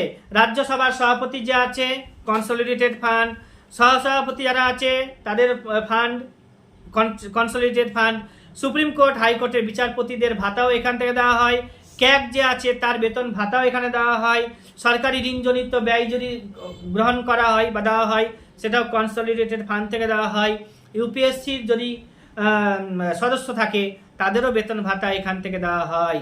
হয়েছে কনসলিডেটেড ফান্ডের আর্টিকেল কত বললাম? বলো 266, কনসলিডেটেড ফান্ড 266। আর একটা আছে কন্টিনজেন্সি ফান্ড, কন্টিনজেন্সি ফান্ড হচ্ছে 267, কন্টিনজেন্সি ফান্ড হচ্ছে 267। এই ফান্ডটি 1950 সালে চালু করা হয়েছিল। এটা হচ্ছে আকস্মিক। কন্টিনজেন্সি, ঠিক আছে, এমার্জেন্সি, আকস্মিক তহবিল, ঠিক আছে, আকস্মিক তহবিল। এখানে সর্বোচ্চ 500 কোটি টাকা থাকে। এটির দায়িত্ব রাষ্ট্রপতির হাতেই ন্যস্ত থাকে। কোনো অর্থ সচিব রাষ্ট্রপতির পক্ষে এটি পরিচালনা, কেন্দ্রীয় অর্থ সচিব যে আছে সে রাষ্ট্রপতির পক্ষে এটিকে পরিচালনা করে। কে দায়িত্বে থাকছে? রাষ্ট্রপতি, ঠিক আছে। কে পরিচালনা করছে রাষ্ট্রপতির হয়ে? কেন্দ্রীয় অর্থ সচিব। প্রতিটি রাজ্যের নিজস্ব কনসলিডেটেড ফান্ড এবং কন্টিনজেন্সি ফান্ড থাকছে। এই যে যেমন বললাম না, রাষ্ট্রপতি, লোকসভা, তারপর হচ্ছে তোমার ডেপুটি স্পিকার, তারপর তোমার হচ্ছে রাজ্যসভা, ওখানকার সভাপতি যারা আছে, ডেপুটি সভাপতি আছে, এদের বেতন যেমন দেওয়া হচ্ছে কনসলিডেটেড ফান্ড থেকে, ঠিক তেমনি কনসলিডেটেড ফান্ড অফ স্টেট, প্রত্যেকটি রাজ্যের কনসলিডেটেড ফান্ড আছে। স্টেটে যারা আধিকারিক থাকছে তাদের বেতন ভাতাগুলো এখান থেকে দেওয়া হচ্ছে। আর্টিকেল কিন্তু 266 আর আর্টিকেল 267, ঠিক আছে, মনে থাকবে। এবার দুটো কমিটির নাম আমাদের এখানে উল্লেখ করা হয়েছে, একটা হচ্ছে এস্টিমেট কমিটি, একটা হচ্ছে পাবলিক অ্যাকাউন্টস কমিটি। এস্টিমেট কমিটির নাম শুনেছো? এস্টিমেট কমিটি হচ্ছে লার্জেস্ট কমিটি অফ পার্লামেন্ট। আমার এখানে খুব সুন্দর করে লেখা আছে, বেশি লেখা নাই, অল্পই লেখা আছে। আনুমানিক ব্যয় হিসাব বা পরীক্ষা করা, ব্যয় পরীক্ষা করা। মোট সদস্য সংখ্যা এস্টিমেট কমিটিতে থাকে কত? 30। এস্টিমেট কমিটিতে 30 জন থাকে, মনে রাখবে। আমি একটু করে আবার জিজ্ঞেস করবো প্রশ্নগুলোকে। মোট কত আছে? 30। এটি একটি স্থায়ী কমিটি। এস্টিমেট কমিটি স্থায়ী কমিটি। আর হচ্ছে সভাপতি হবে কে? সভাপতি এবং সহসভাপতি। সভাপতি ও সহ সদস্যদের নিয়োগ করে লোকসভার স্পিকার। এস্টিমেট কমিটিতে যারা থাকে তাদেরকে কিন্তু রাষ্ট্রপতি করে না। কে করছে? লোকসভার স্পিকার। কেন্দ্রীয় মন্ত্রী এর সদস্য হতে পারবে না। ধরো তুমি কোনো পদ পেয়ে গেছো মন্ত্রীর, তাহলে তুমি এখানে হতে পারবে না। 30 জন সদস্য, এদের কার্যকালের মেয়াদ হচ্ছে 1 বছর করে, অর্থাৎ 5 বছর যদি সরকারটা চলে, তাহলে এস্টিমেট কমিটিতে 5 থেকে 15 অর্থাৎ 150 জন সুযোগ পেতে পারে, কম পেতে পারে, ঠিক আছে। মানে কেউ বারবার ইলেক্ট হচ্ছে মেম্বার হিসেবে, তাহলে 150 জন হবে না। এবার হচ্ছে কি 150 জন এখানে হবে। 70-75 জন মন্ত্রী হয় বা 80 জন মন্ত্রী হয়। 5 বছরে দেখা হলো 90 জন মন্ত্রী হলো, মাঝখানে আবার চেঞ্জ হয়ে যায় না। 5 বছরে 90 জন মন্ত্রী হলো। 150 জন হচ্ছে এখানে কি তোমার এস্টিমেট কমিটিতে। বেশ কিছু লোক আসবে, প্যাক থেকে 15 জন 7 জন করে, বলে দিচ্ছি একটু পরে আমি। তো এগুলো করে করে একটু মনের শান্তিটা মেটানো হয় এমপি হিসেবে, ঠিক আছে। এমপি হলেই মানে তুমি যে অনেক কিছু বড় কিছু হয়ে যাবে এরকমটা না। তোমাকে মিনিস্টার, ক্যাবিনেট মিনিস্টারে তোমাকে আসতে হবে, তারপর অনেক নামটা হবে, নাহলে এমপি হিসেবে থাকবে। অনেকজন আছে এমপি হিসেবেই থাকে, পার্লামেন্টেও যায় না। না গেলে 60 দিন পর পর না গেলে তো তুমি আবার বাদ পড়ে যাবে। 60 দিনের মধ্যে হয়তো একবার করে মুখ দেখিয়ে আসে, বা 30 দিনে একবার করে, এরকম অনেক মেম্বার আছে পার্লামেন্টে যায়। পার্লামেন্ট মানে 2টো কক্ষ, আর লোকসভা বললে তাহলে 1টা কক্ষ হবে, তাই না, এরকমটা। তো যত বেশি তুমি পড়বে না, ক্লিয়ার হবে, লজিক্যালি হবে, ভালো লাগবে নিজেকে। তুমি যদি পড়ে নাও, মিনিমাম যদি একটা কোয়ালিফিকেশন চলে আসে, মানে এডুকেশন, মানে সার্টিফিকেট কোয়ালিফিকেশন না, পড়াশোনার কোয়ালিফিকেশন, তাহলে তোমাকে বাকি যে ব্যাপারগুলো আছে পড়তেও ভালো লাগবে। কি বলছে না বলছে সেগুলো শুনেও তুমি বুঝতে পারবে। আর ভুলভাল যে সমস্ত খবর ছড়াচ্ছে ফেসবুক দুনিয়াতে বা ইউটিউবে, সেগুলো দেখে তুমি রিয়ালাইজ করতে পারবে যে কোনটা সঠিক কোনটা ভুল, বুঝতে পারবে। তাহলে হচ্ছে কি যে কোনো মন্ত্রী এর সদস্য হতে পারে না, বলতে হবে তোমাদের কেউ, কোনো মন্ত্রী কি এস্টিমেট কমিটির সদস্য হতে পারে না। কত বছর এদের সদস্যদের কার্যকালের মেয়াদ হচ্ছে 1 বছর। আনুমানিক ব্যয় হিসাব করাই এই কমিটি এর মূল উদ্দেশ্য। সরকার যে ব্যয় বরাদ্দের দাবি করে তার সঙ্গে সঙ্গতি রেখে সম্ভাব্য ব্যয় সম্পর্কে লোকসভাতে এরা প্রতিবেদন তৈরি করে। হলো, এবার হচ্ছে প্রস্তাবিত ব্যয়ের হিসাবে অর্থ সরকার বিভিন্ন ব্যয়ের মাধ্যমে যথাযথভাবে বন্টন করছে কিনা, সরকার বন্টন করছে কিনা সেগুলোকে এখানে পর্যালোচনা করে। যেহেতু এটা লোকসভার বডি, তো লোকসভাতে কাজ ঠিকঠাক করে হচ্ছে না নিষ্ঠাতে এরা থাকবে, তাই না? তো এরা হয়তো ঠিকঠাক মতো হিসাব দেবে কি না সেটা সন্দেহ আছে। কিন্তু পাবলিক অ্যাকাউন্টস কমিটি যে আছে এখানে কিন্তু দুই পক্ষেরই থাকে, ঝগড়া লাগিয়ে দিবে। এখানে কি আছে, দি পাবলিক অ্যাকাউন্টস কমিটি, ওটা হলো এস্টিমেট কমিটি, আনুমানিক ব্যয় হিসাব কমিটি, 30 জন মেম্বার থাকে। এক কথায় এটা হচ্ছে একটা স্থায়ী কমিটি, সকল সদস্যই লোকসভা থেকেই আসবে। সদস্যদের কার্যকালের মেয়াদ হচ্ছে 1 বছর করে। স্পিকার তাদেরকে মনোনীত করে। আনুমানিক ব্যয় হিসাব করা এর লক্ষ্য, ঠিক আছে। এদের প্রতিবেদন পেশ করা কাজ কিসের, সরকার ঠিকঠাক মতো কাজ করছে কিনা সেগুলো দেখা করা। পাবলিক অ্যাকাউন্টস কমিটি সরকারি, এটা গাণিতিক কমিটি। পাবলিক অ্যাকাউন্টস কমিটি হচ্ছে সরকারি গাণিতিক কমিটি, গাণিতিক মানে অ্যাকাউন্ট থাকছে এখানে। এবার হচ্ছে এটি লোকসভার কমিটি হলেও রাজ্যসভার সদস্যরা এখানে স্থান পায়। প্যাক এর সদস্য সংখ্যা 22 জন। আমরা জানি পরীক্ষাতে খুব আসতো, প্রিভিয়াস ইয়ারের BCS এর প্রশ্ন দেখবে লেখা আছে 22 জনের মধ্যে 15 জন আসছে কোথা থেকে, লোকসভা থেকে। 7 জন আসছে কোথা থেকে, রাজ্যসভা থেকে। 15 জন আসছে লোকসভা থেকে, 7 জন আসছে রাজ্যসভাতে। কমিটির কার্যকালের মেয়াদ হতেও 1 বছর। সভাপতি হিসেবে যে বিরোধী দল সভাপতি হিসেবে ওখানে যে লোকসভা থেকে আসবে, এখানে বিরোধী দলের কেউ একজন স্পিকারের দ্বারা, রাষ্ট্রপতি কিন্তু এখানে আসছে না, স্পিকারের দ্বারা এখানে কি হবে, নিয়োগ হবে, তাই না? রাষ্ট্রপতির নিকট ক্যাগ যে 3টি রিপোর্ট পেশ করেছে, রাষ্ট্রপতির কাছে ক্যাগ রিপোর্ট পেশ করেছে, প্যাক সেটাকে নিরীক্ষণ করবে, ঠিক আছে। কি একটা হচ্ছে audit report and appropriation account, audit report on finance public undertakings, আর হচ্ছে তোমার যে পাবলিক সার্ভিস কমিশন আছে, কর্পোরেশনগুলো আছে, পাবলিক সার্ভিস কর্পোরেশনগুলো আছে, তাদের হিসাবগুলো দেখবে। এছাড়া বোরিং লাগছে, 2-3 বার শুনবে ভিডিওটা তোমাদের সব মাথায় সেট হয়ে যাবে। এটা হয়ে গেলে আমার 3-4টা কমিশন আছে না, 4টা কমিশন পড়ে নিতে হবে, তোমাকে পড়ে নিয়ে আমি চলে যাচ্ছি ওদিকে। ইন্টারেস্টিং পার্টটা আসবো স্পিকারের ব্যাপারে। একদিক দিয়ে গেলে কি হবে, আমার সুবিধা হবে, তোমাদের সুবিধা হবে যে পুরোটাই তুলে দেওয়া যাবে। একটু বোরিং লাগুক কিছু হবে না, বাইরে গিয়ে শুনবে তোমরা পুরোটাই। ধর কীভাবে শুনবে, ধরো 1 ঘন্টা আজকে শুনলে বা আধা ঘন্টা শুনলে, কালকে আবার ওইখান থেকে শুরু করলে, আবার ওইখান থেকে শুরু করলে, বাকি ঘন্টাগুলো তুমি রিয়েলাইজ করতে হবে। আবার না দেখে রিয়েলাইজ করতে গিয়ে যখন পারছো না, তখন হচ্ছে তুমি মোবাইলটা আবার মোবাইল খুলে আমি যে কথাগুলো পরপর বলবো, তোমরা তো আইডিয়া পেয়ে গেছো যে আমি কিভাবে কথা বলি। এবার হচ্ছে এই কথাগুলোর সাথে সাথে তুমিও ঘরে ভিতরে গান তোমরা মুখস্থ করো, ঠিক আছে। ঠিক তেমনি এটাকেও পরপর ঘটনাগুলোকে মুখে মুখে নিয়ে আসবে, জোরে জোরেও নিয়ে আসতে পারো, খুব ভালো হবে, সেট হয়ে যাবে। এবার হচ্ছে কি তোমার যে অন্যান্য সংস্থাগুলির অডিট ক্যাগ করে থাকে, তা নিরীক্ষণ করাও প্যাকের কাজ।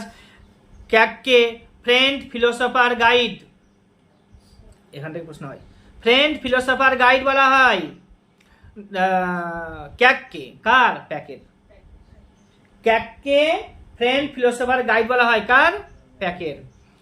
প্যাক এর সদস্যগণ লোকসভা রাজ্যসভা থেকে মনোনীত হয়, কিন্তু এস্টিমেট কমিটির সদস্যগণ কেবলমাত্র লোকসভা থেকে আসে। এই লাইনটা আমি আরেকবার বলে দিয়েছি এখানে। প্যাক এর চেয়ারম্যান বিরোধী দলের এবং এস্টিমেট কমিটির চেয়ারম্যান শাসক দলের, ঠিক আছে, শাসক দলের। ফাইন্যান্স কমিশন, অর্থ কমিশন আছে না, কত নম্বর 280। অর্থ কমিশন অন্তত 4টা আর্টিকেল মনে থাকবে, 266, 67। এবার হচ্ছে ক্যাগ তো জানোই 148, আর হচ্ছে অ্যাটর্নি জেনারেল শিখে গেছো, এর আগেও জানতে ওটা। এবার হচ্ছে তোমার এখন জানছো ফাইন্যান্স কমিশন, এটাও তোমরা জানো 280। পড়াশোনা মানে বারবার তোমাকে পড়তে হবে। 280 অর্থ কমিশন। ফাইন্যান্স কমিশন গঠন করা হয়েছে কবে জানো, ইয়ার 1952। কত বললাম, 1952।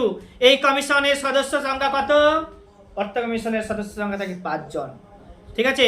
এরা পুনরায় মনোনীত হতে পারেন, রি-ইলেক্ট হতে পারে। ওই ক্যাগে আর হচ্ছে আমি প্যাকে পড়ে নিই, নাও হতে পারে।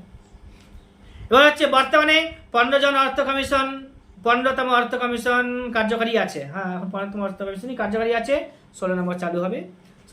15তম এনকে সিং ছিল, 16তম অর্থ কমিশনের যে চেয়ারম্যান হবে সেটা অ্যানাউন্স করা হয়েছে, তোমরা সার্চ করে দেখতে হবে। অরবিন্দ পানাগড়িয়া, আগে ও প্যাকেজ ছিল তোমার হচ্ছে নীতি আয়োগে, ঠিক আছে। নীতি আয়োগের যে ভাইস চেয়ারম্যান হয় সে একজন বিশিষ্ট অর্থনীতিবিদ হতে হয়, ইকোনমিস্ট। ওটাতে আরেকটা অপশন দিচ্ছে। কোনটাতে? একটা হচ্ছে কি জানো, মন্ত্রী, রাজ্যসভার কি ডেপুটি প্রাইম মিনিস্টারের ক্ষমতা সম্পন্ন হলে যোগ্যতা সম্পন্ন কিছু একটা এরকম দিচ্ছে। ঠিক আছে, বলবে ওটা। চেয়ারম্যান রয়েছেন এনকে সিং 15তমের। 16 নম্বরে কি বললাম? অরবিন্দ পানাগড়িয়া, মনে থাকবে অরবিন্দ পানাগড়িয়া। এবার হচ্ছে অর্থ কমিশনের ক্ষমতা, একবার তোমার সেট হয়ে যাবে কিনা, এরকম তুমি মুখস্থ করতে যাবে না, তোমার ভুল হয়ে যাবে। আর তোমার যদি ব্যাকগ্রাউন্ড জানা থাকে তুমি আর ভুলবে, যত চেয়ারম্যান হবে সব পারবো আমি। এখন 15 নম্বর, 14 নম্বর পারবো, 13 নম্বর পারবো, আমি 13 নম্বর পর্যন্ত আমি জানতাম, ঠিক আছে। এবার হচ্ছে 13 নম্বর এখানে লেখাও আছে বিজয় কেলকার, 14তম হচ্ছে ওয়াই ভি রেড্ডি, 15তম হচ্ছে অরবিন্দ পানাগড়ি এনকে সিং, 16 নম্বর হচ্ছে কি বলো? 13 নম্বর কি বললাম? 13 নম্বর বিজয় কেলকার, 14 নম্বর হচ্ছে ওয়াই ভি রেড্ডি, 15 নম্বর কি বললাম? এনকে সিং, 16 নম্বরে কে আছে? অরবিন্দ পানাগড়ি। আর বলো তো 13 নম্বরে বলো বিজয় কেলকারে। এবার হচ্ছে 14 নম্বরে ওয়াই ভি রেড্ডি, আর হচ্ছে 15 নম্বরে এনকে সিং, 16 নম্বরে কি আছে বলো? অরবিন্দ পানাগড়িয়া। এবার হচ্ছে তোমার প্ল্যানিং কমিশনের ব্যাপারে আলোচনা করা হয়েছে এখানে, আমাকে ইন্টারভিউতে জিজ্ঞেস করেছিল একবার। তো 1950 খ্রিস্টাব্দের 15 তারিখে মার্চ মাসে পরিকল্পনা কমিশন গঠিত হয়েছে, ঠিক আছে। ভারতীয় জাতীয় কংগ্রেস এর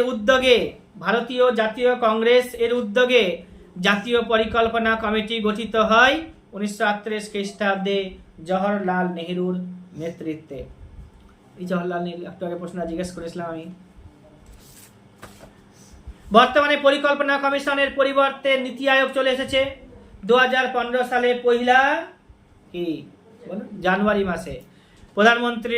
প্রধানমন্ত্রী পদাধিকার বলে প্ল্যানিং কমিশন এর চেয়ারম্যান হন, একজন সহসভাপতি থাকেন প্ল্যানিং কমিশনের, এবং সর্বশেষ সভাপতি ছিল যখন লিখেছিলাম তখন মনটেক সিং আলওয়ালিয়া ছিল, এখন আবার চেঞ্জ হয়েছে, লিখতে হবে।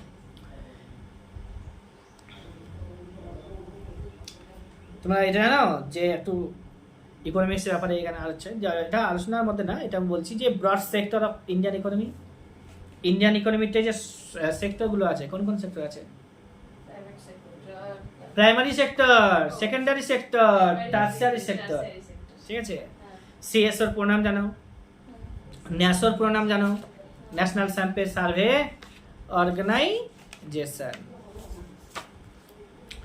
এখানে আমি এনডিসি সম্পর্কে লিখে রেখেছিলাম 1966 থেকে 67 খ্রিস্টাব্দে যে সবুজ বিপ্লবের প্রথম পর্যায় ছিল, সেটা সবুজ বিপ্লবের দ্বিতীয় পর্যায়ে জিজ্ঞাসা করা হবে, তৃতীয় পর্যায়ে জিজ্ঞাসা করা হবে।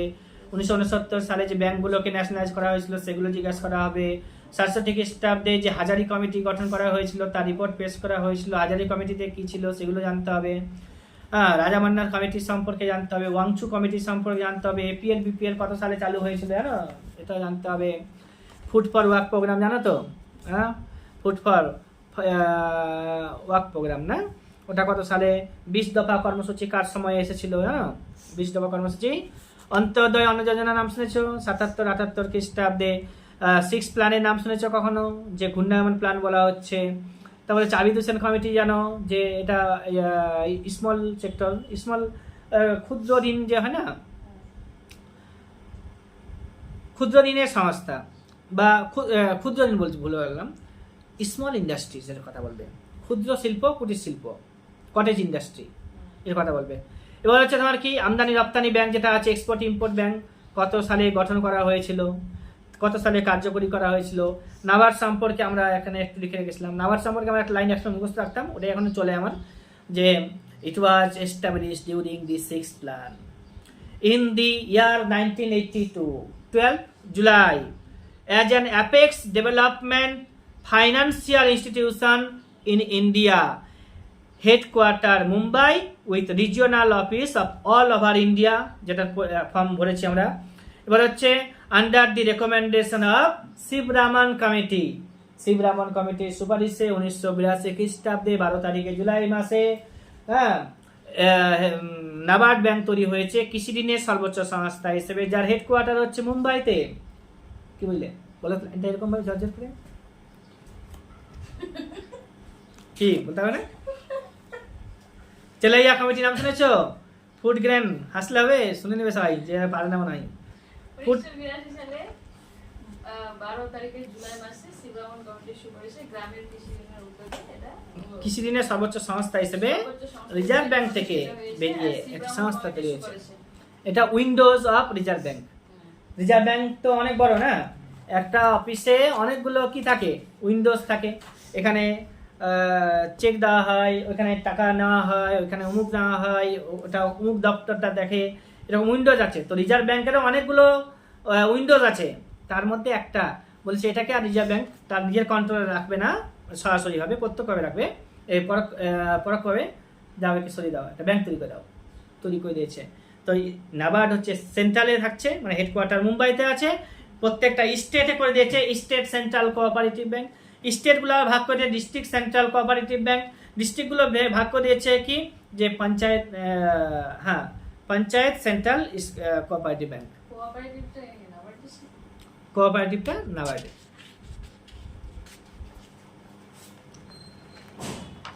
লিস্টগুলো বললাম না, সেন্ট্রাল লিস্ট, স্টেট লিস্ট আর কি কনকারেন্ট লিস্ট, এই 2 পাতার মধ্যে খুব সুন্দর করে আছে। তোমরা জানোই বেসিক ব্যাপারটা আমি ওখানে অনলাইনে আছে, তোমরা এটা থিওরিটা পড়ে নেবে। তোমাদের আছে না এটা পড়ে শেষ এত মানুষের সাথে পড়লে। হ্যাঁ মোটামুটি 7খানা খাতা আমার, ঠিক আছে। হিস্ট্রির উপরে তোমাদেরকে দেওয়া হয়নি, ওই খাতাটা আমার কাছে জেরক্সটা ছিল, কাউকে দিয়েছি নিয়ে চলে গেছে, আমার মৌরিকে দিয়ে আবার আমার জেরক্স করাতে হবে।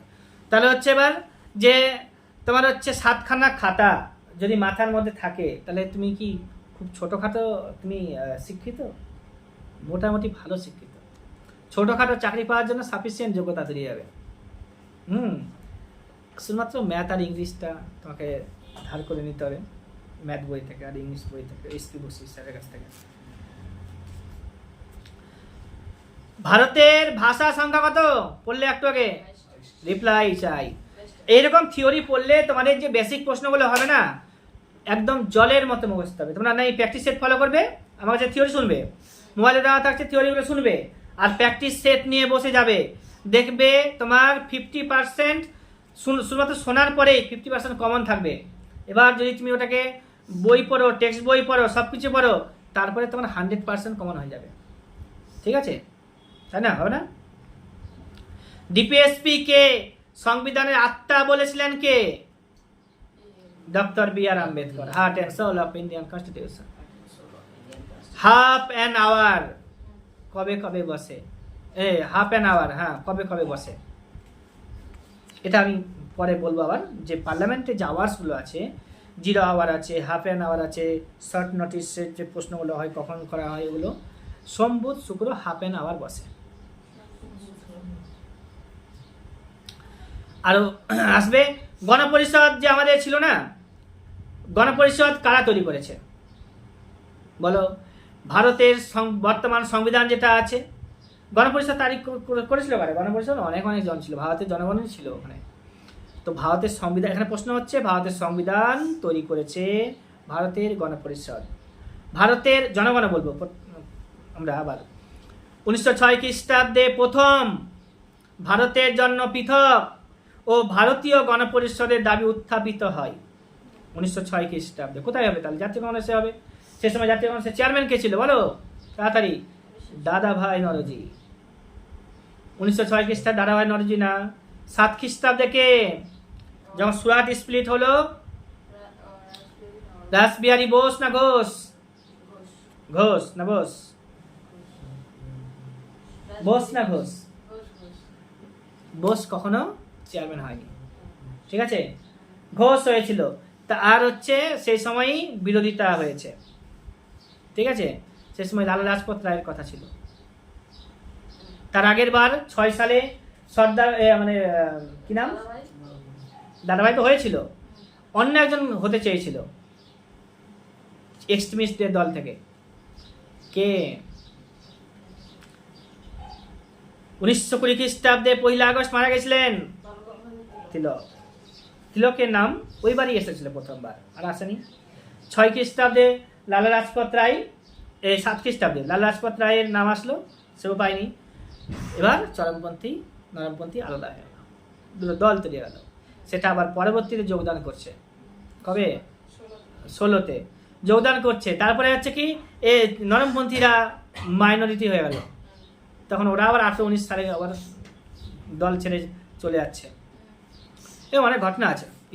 ইতিহাসটাকে যত ভালো পড়বে, আমি তো ইতিহাসটাকে পড়েছি, পুরো ইতিহাসটা 1850 থেকে শুরু করে 1947-50 সাল পর্যন্ত যত ঘটনা আছে একটা ভিডিওর মধ্যে সুন্দর করে গুছিয়ে দিয়ে দেবো। ওতে প্রিলিমিনারি বলো, মেন্স বলো, ছোটোখাটো যেটা পরীক্ষা বলো, মিসলেনিয়াস বলো, যত আছে সব ওটা পড়লেই ন্যাশনাল মুভমেন্ট থেকে আর পালাতে চেষ্টা করবে না, মানে সবই থাকবে ওর মধ্যে। এবার হচ্ছে কি যে 1922 খ্রিস্টাব্দে 5 তারিখে জানুয়ারি মাসে, 5ই জানুয়ারি, গান্ধীজি ভারতীয় গণপরিষদের অনিবার্যতার কথা দৃঢ়ভাবে ব্যক্ত করেছেন। যদি বিদেশে পড়তে না যেত তাহলে গণপরিষদ কি বুঝতে পারতো গান্ধীজি? যদি ভারতীয় যারা সুভাষচন্দ্র বসু যে আছে আজকে অনেক বড় লিডার হিসেবে আমরা জানি, সেও যদি বিদেশে না পড়তো, ভালো স্টুডেন্ট না হতো, হ্যাঁ, বিভিন্ন দেশের স্বাধীনতা আন্দোলনগুলো না পড়তো, ইতিহাস না পড়তো, তাহলে দেশকে স্বাধীন করতে পারতো না। এই জন্যই শিক্ষার দরকার আছে। 1923 থেকে 26 সাল পর্যন্ত স্বরাজ্য দল যে চালু করা হয়েছিল, সেখানে চালু করেছিল চিত্তরঞ্জন দাস, মতিলাল নেহরু, আর মৃত্যু হয়েছিল কবে? 25 খ্রিস্টাব্দে, না? তারপরে তার দল চলে গেল। এরাও মনে হয় একটু গণপরিষদের কথা উপলব্ধি করেছিল। মানবেন্দ্রনাথ রায়ের নাম শুনেছ না? সেও গণপরিষদ গঠনের ব্যাপারে প্রস্তাব দিয়েছিল। শ্রীমতী অ্যানি বেসান্তের উদ্যোগে 1925 খ্রিস্টাব্দে ইংল্যান্ডে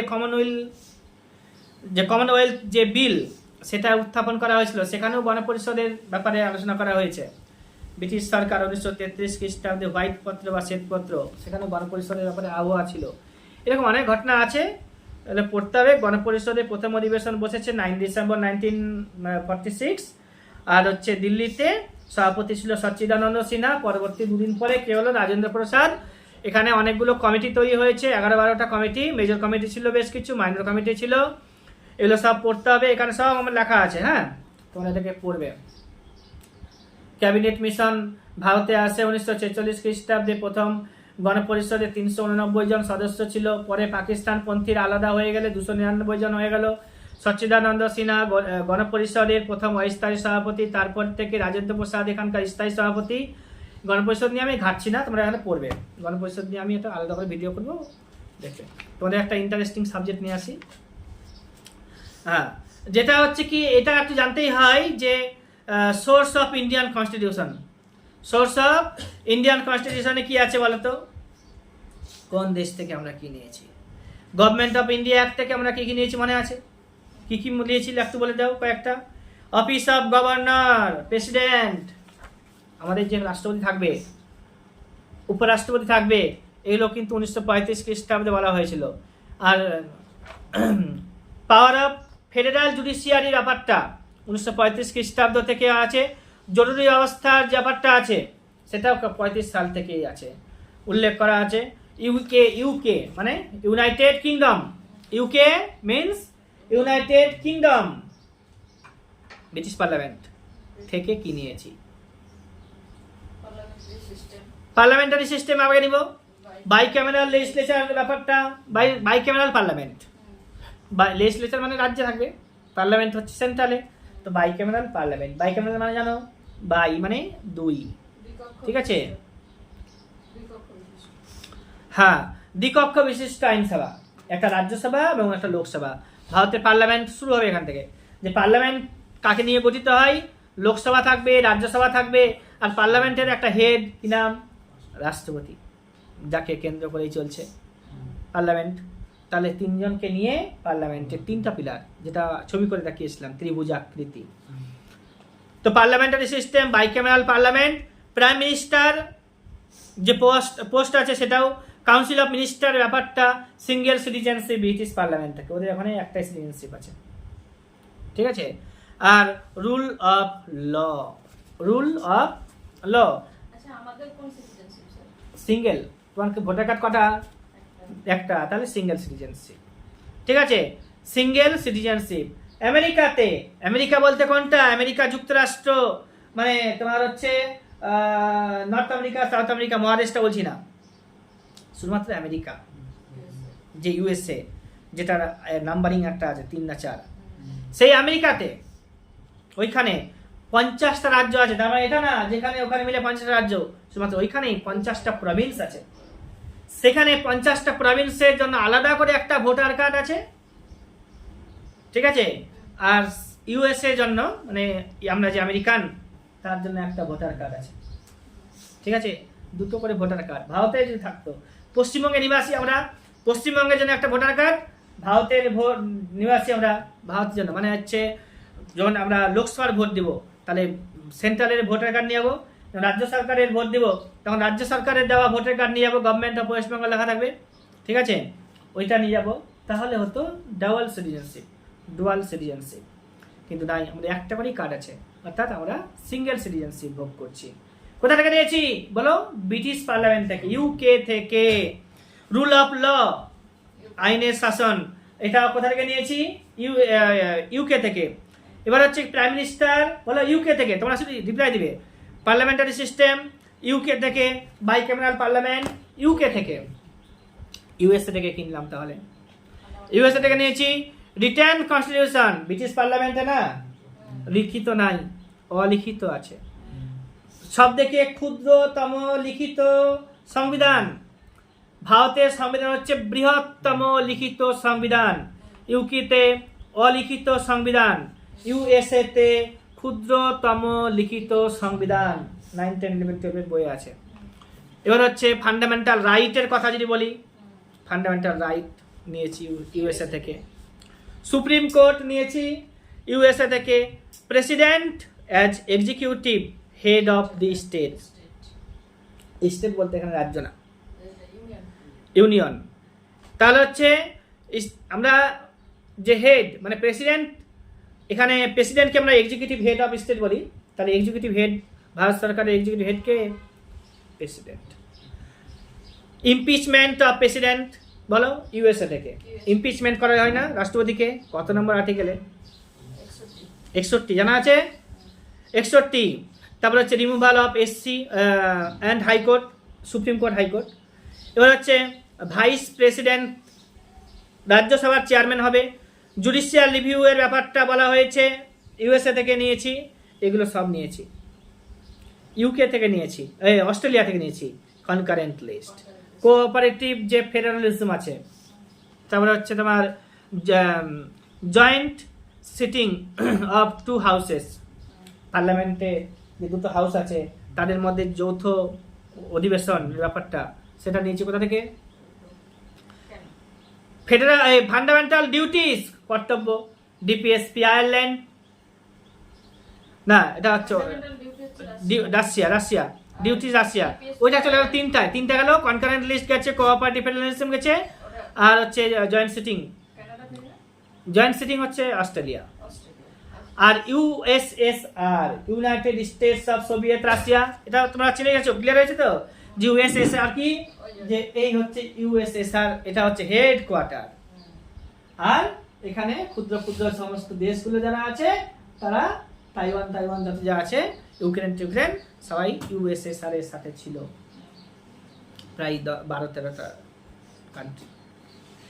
তো ওইখান থেকে আমরা অনুপ্রাণিত হয়ে আমরা ফান্ডামেন্টাল ডিউটিস নিয়েছি। জার্মানি থেকে কি নিয়েছি? এমার্জেন্সি, তাই না?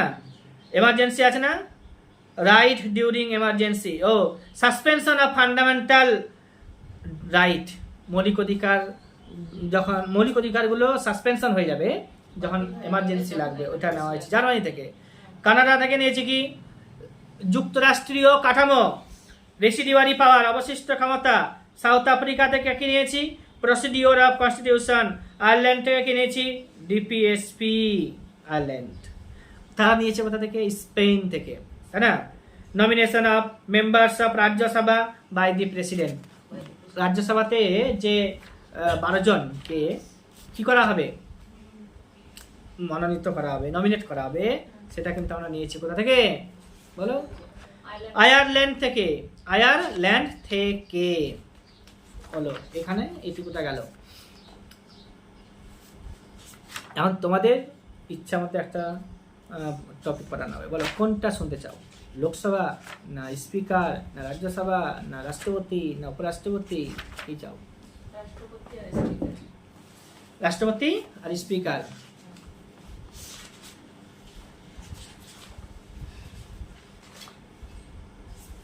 কটা হয়েছে সময়?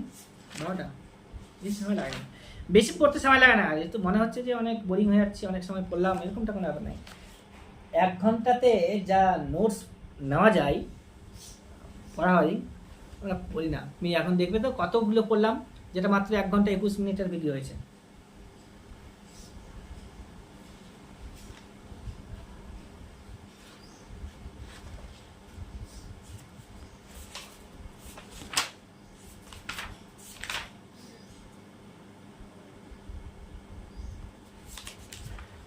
প্রেসিডেন্ট অনেকেরই মনে থাকে না, আমি অল্পতেই বুঝিয়ে দিচ্ছি। আমার অল্প একটু নোটস আছে, অল্প এরকম 2 পাতা। প্রেসিডেন্ট নাম শুনেছো? প্রেসিডেন্ট বাংলা রাষ্ট্রপতি। কত নম্বর আর্টিকেলে আছে? প্রেসিডেন্ট কত নম্বর আর্টিকেলে আছে? 52। He is known as the first citizen of India. আর হেড অফ স্টেট বলা হয়, অর্থাৎ রাষ্ট্রের প্রধান বলা হয় তাকে। আর এক্সিকিউটিভ হেডও বলা হয়। এই 3টা লাইন থেকে প্রশ্ন হয়। ভারতের ফার্স্ট সিটিজেন কাকে বলা হয় এটা সবাই জানে, কিন্তু এক্সিকিউটিভ হেড যখন বলা হয় পারে না।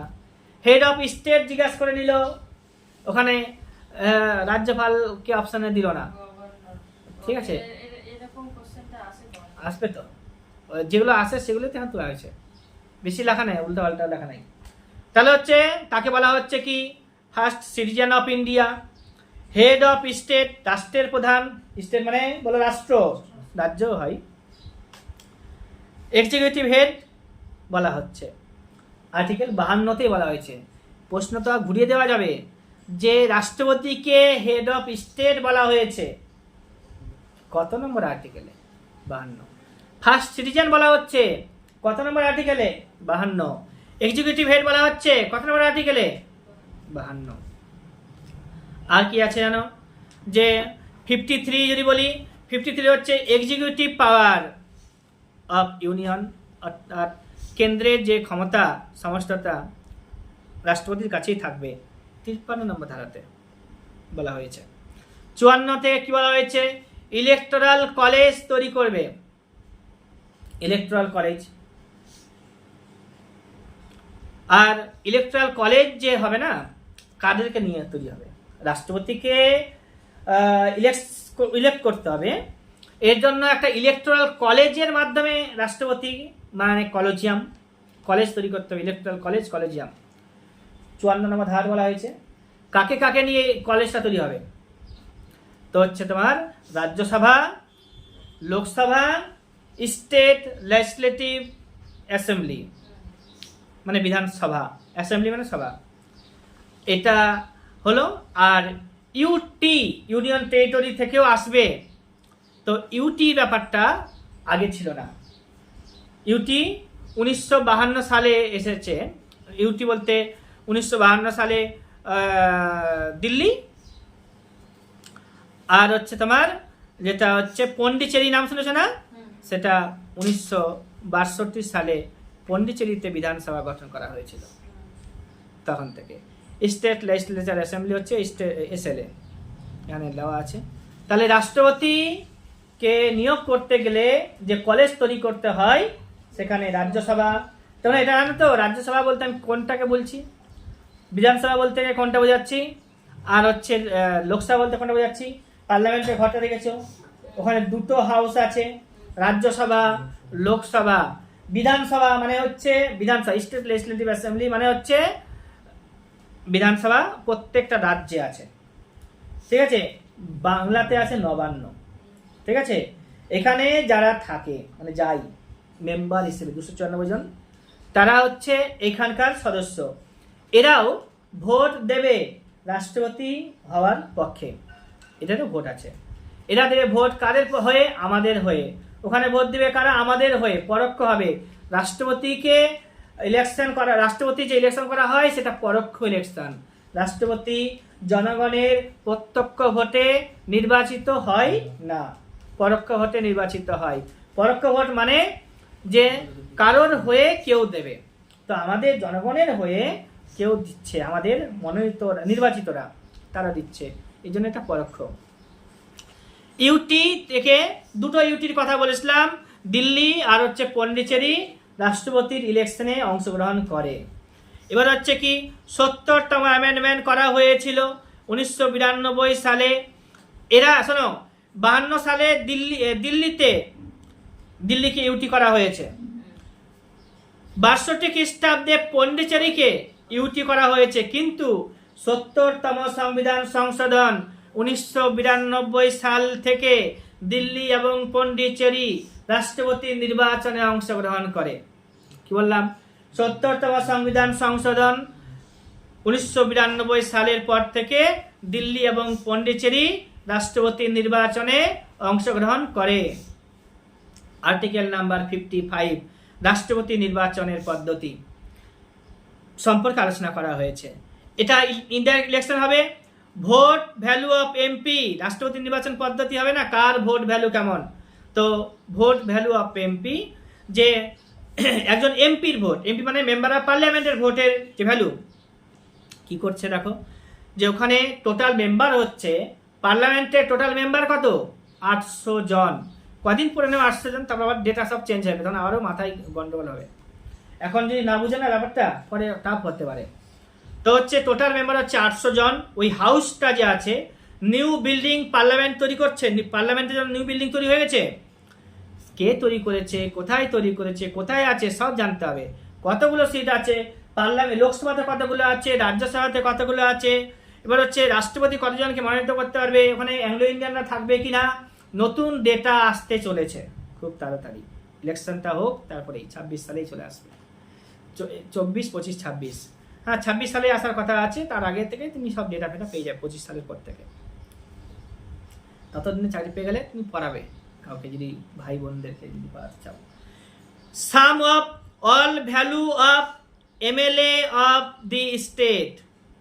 ঠিক আছে, এই যে 28টা রাজ্য আছে, 28টা রাজ্যের যত এমএলএ আছে, ঠিক আছে, অনেক হাজার এমএলএ হবে, ওই অতগুলো এমএলএ কে 800 দিয়ে ভাগ করব। ঠিক আছে, যতগুলো এমএলএ আছে তাদেরকে 800 দিয়ে ভাগ করব। ধরো 5000 আছে, 800 দিয়ে ভাগ করলাম। ঠিক আছে, তাহলে কত দাঁড়াবে? 6 বা 7। তাহলে পার্লামেন্টের একটা মেম্বার একটা ভোট টিপলে রাষ্ট্রপতির পক্ষে 8টা ভোট চলে গেল। ঠিক আছে, এবার প্রথম পছন্দের ভোট, দ্বিতীয় পছন্দের ভোট আছে। ধরো 2 জন রাষ্ট্রপতি হিসেবে দাঁড়িয়েছে। ঠিক আছে, অমুক ব্যক্তি, হ্যাঁ ধরো এপিজে আব্দুল কালাম দাঁড়িয়েছে, তাহলে ওকে দেওয়া হলো প্রথম পছন্দের ভোট। তাহলে প্রথম পছন্দের ভোট চলে গেল তার কাছে। প্রথম পছন্দের ভোট যতগুলো পেয়েছে, হ্যাঁ সেটাতে গণনা করা হবে। যদি হয়ে গেল ভোট, হ্যাঁ তাহলে প্রথম পছন্দের ভোটে রাষ্ট্রপতি হয়ে গেল, না হলে আবার দ্বিতীয় পছন্দের ভোট হবে, তৃতীয় পছন্দের ভোট হয়, এরকমটা চলতে থাকে, ওটা পরের ব্যাপার। তো সাম ভ্যালু অফ ভোট বলেছি, এমপিদের ভ্যালু ভোট। যতগুলো এমএলএ আছে রাজ্যের, টোটাল রাজ্যের 28টা রাজ্যে যত এমএলএ আছে, ধরো 5000, 6000 হতে পারে, ওকে 800 দিয়ে ভাগ করব। ভাগ করে 5, 6, 7 যত আসবে সেটা হচ্ছে তার ভোট ভ্যালু। কার? এক একটা এমপিদের। এমপি মানে জানো মেম্বার অফ পার্লামেন্ট। আমি নিজেই তো জানিনি মেম্বার অফ পার্লামেন্ট, সেটাই শিখেছি পরবর্তী অনেক পরে। এমএলএ পুরো নাম আমি শিখেছি পরে, এসএল এর পুরো নাম শুনেছি অনেক পরে, তোমরা এখনই শিখে যাচ্ছ। ঠিক আছে, আমি কি পলিটিক্যাল সায়েন্স ইতিহাস পড়তে ভালোবাসতাম না। তো এবার হচ্ছে কি vote value of MLA. Vote value of MLA, এমপির ভোট ভ্যালু বুঝে গেছো, আর কখনো অসুবিধা হবে না। বলো যে টোটাল মেম্বার অফ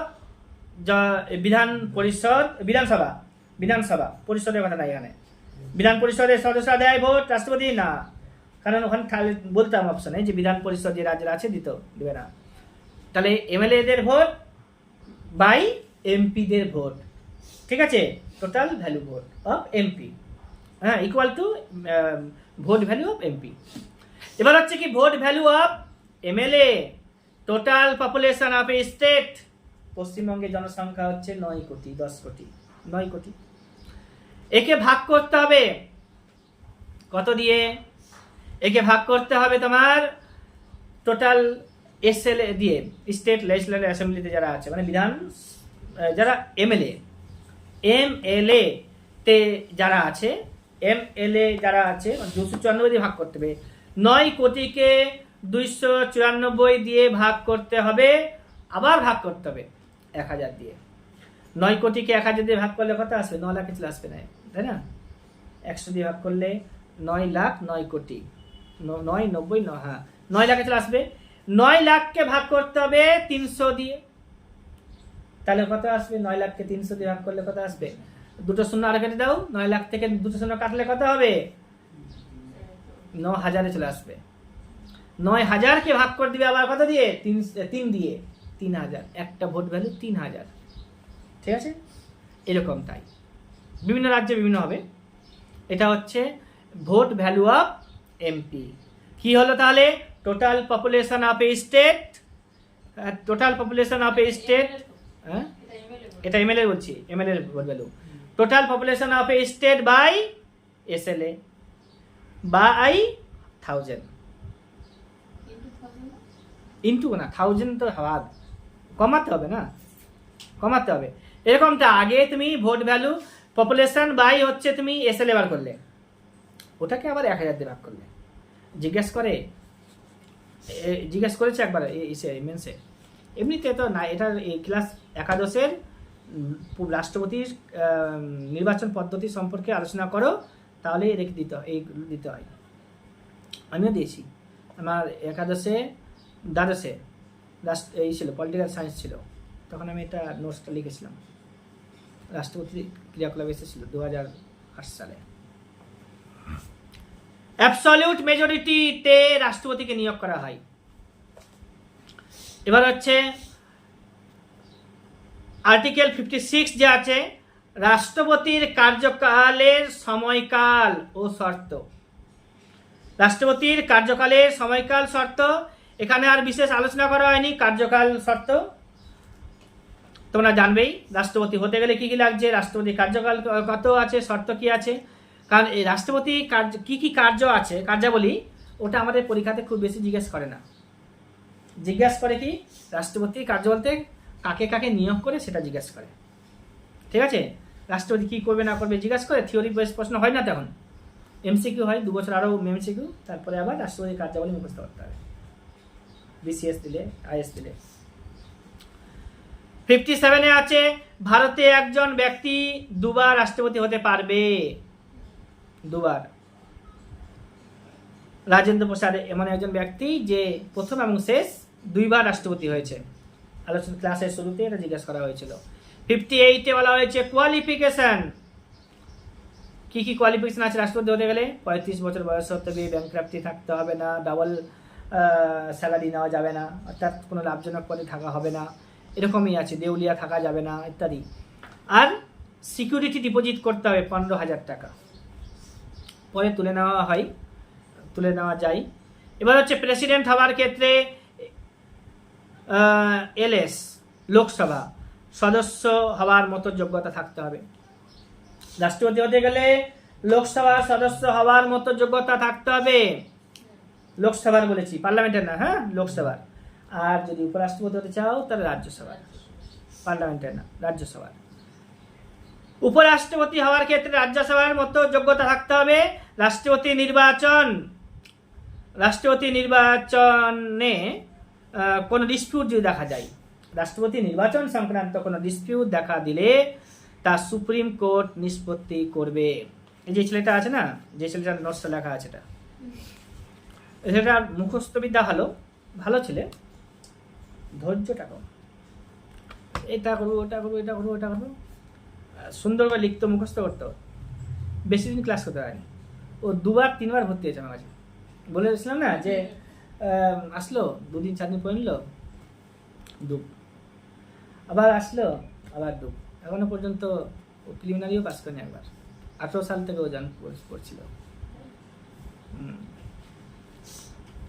না, ওর বয়সটাও কম, বয়সটা আমাদের থেকে কম। এখন বয়স হয়তো 22-23-24 হবে, ঠিক আছে। কিন্তু অল্প বয়সে ও অনেক বেশি শিখে গেছিলো। মানে ওর 18 বছর 19 বছর বয়স যখন ছিল তখন থেকে আমার কাছে পড়তে আসছিল। এইচএস পাস করার পরেই, গ্র্যাজুয়েশন চলছিল তখন। কিন্তু ধৈর্য কম থাকতে গেলে অসুবিধা। দেখা যাক ভবিষ্যতে পাই কিনা চাকরি। এখনো পাইনি চাকরি? না, বললাম তো 24 বছর বয়স। এখন 24 বছর হলো। এবার হচ্ছে তোমার কি, যে রাষ্ট্রপতি নির্বাচনের সংশোধন যদি কোনো ডিসপিউট থাকে তাহলে সুপ্রিম কোর্ট তার নিষ্পত্তি করবে। এবার হচ্ছে কি, আর্টিকেল নাম্বার 60 কি বলছে, ওথ। 61 ইমপিচমেন্ট, ঠিক আছে। ইমপিচমেন্ট 61, আর 60 কি হচ্ছে, ওথ। রাষ্ট্রপতিকে যে ওথ পাঠ করাবে, কে? উপরাষ্ট্রপতি না, কে? Chief justice of supreme court. যদি না থাকে তাহলে উপরাষ্ট্রপতি না, তাহলে কি সিনিয়র মোস্ট জাজেস অফ সুপ্রিম কোর্ট, ঠিক আছে, থাকবে মানে তো। এবার হচ্ছে কি, রাষ্ট্রপতি উপরাষ্ট্রপতিকে পদত্যাগ পত্র জমা দেয়। রাষ্ট্রপতি উপরাষ্ট্রপতিকে পদত্যাগ পত্র জমা দেয়। স্যালারি 5 লাখ, রাষ্ট্রপতি হতে গেলে স্যালারি 5 লাখ পাবে। স্যালারিটা খুব বেশি না, কিন্তু রাষ্ট্রপতিকে সুযোগ সুবিধা দেয় সেটা অনেক বেশি। একটা বাংলোই দেওয়া আছে রাষ্ট্রপতিকে, ঠিক আছে। কি না বাংলাটা, রাইজিনা হিল, ঠিক আছে, রাষ্ট্রপতি বাসভবন। এবার হচ্ছে তোমার 61 নম্বর আর্টিকেল বলেছে ইমপিচমেন্ট অফ প্রেসিডেন্ট। এবার হচ্ছে সংবিধান ভঙ্গ যদি করে রাষ্ট্রপতি, শুধুমাত্র তার কারণেই হবে, ঠিক আছে। এবার রাষ্ট্রপতিকে ইমপিচমেন্ট করতে গেলে তার যে তোমার কি বলবো, অনাস্থা প্রস্তাব বা ইমপিচমেন্টের প্রস্তাব পার্লামেন্টের যে কোনো কক্ষ থেকে আসতে পারে। পার্লামেন্টের যে কোনো কক্ষ থেকে রাষ্ট্রপতির ইমপিচমেন্টের প্রস্তাব আসবে। কিন্তু উপরাষ্ট্রপতির ক্ষেত্রে কি হবে? উপরাষ্ট্রপতিকে যদি ইমপিচমেন্ট করতে চাই তাহলে শুধুমাত্র রাজ্যসভা থেকেই কি আসতে হবে? প্রস্তাব আসতে হবে। রাজ্যসভা থেকেই প্রস্তাব আসতে হবে। কাকে? উপরাষ্ট্রপতিকে ইমপিচমেন্ট করতে চাইলে। কিন্তু রাষ্ট্রপতিকে ইমপিচমেন্ট করতে চাইলে লোকসভা থেকেই প্রস্তাবটা, না, পার্লামেন্টের যে কোনো কক্ষ থেকে আসবে, ঠিক আছে। ইমপিচমেন্টের প্রস্তাব নিয়ে আসতে গেলে ভোটাভুটির ব্যাপার আছে, 50 জন সদস্য, আর সব কিছু করতে হবে। মেজরিটি ভোটে পাস করাতে হবে। মেজরিটি ভোট বোঝো? মেজরিটি ভোট বুঝো না? মেজরিটি ভোট বুঝতে হবে যে ধরো 500 জন মেম্বার আছে, 500 জন মেম্বার ধরো পার্লামেন্টে আছে, তা কক্ষ আছে, দুটো কক্ষ। লোকসভাটাকে বোঝাই, লোকসভাতে 500 জন মেম্বার আছে। এবার মেজরিটি ভোট বলতে তোমার 2/3 ভোট, ঠিক আছে, 2/3 ভোট। এবার ধরো 2/3, 500-র মধ্যে 2/3 কত? 500-র মধ্যে 2/3 কত? প্রায় 300 ক্রস করবে, 310-15 লাগবে। তো 300 ক্রস যদি করে 330, 545-এর 330-এর মতো হয়। তো 330 ধরো আছে, তাহলে হচ্ছে তোমার মেজরিটি ভোট হচ্ছে যেদিন ভোট হবে সেদিন তোমার 50% হলে পাস করবে। সেদিন তোমার 50% হলে, না ওরকমটা কি, নাকি উল্টো হয়?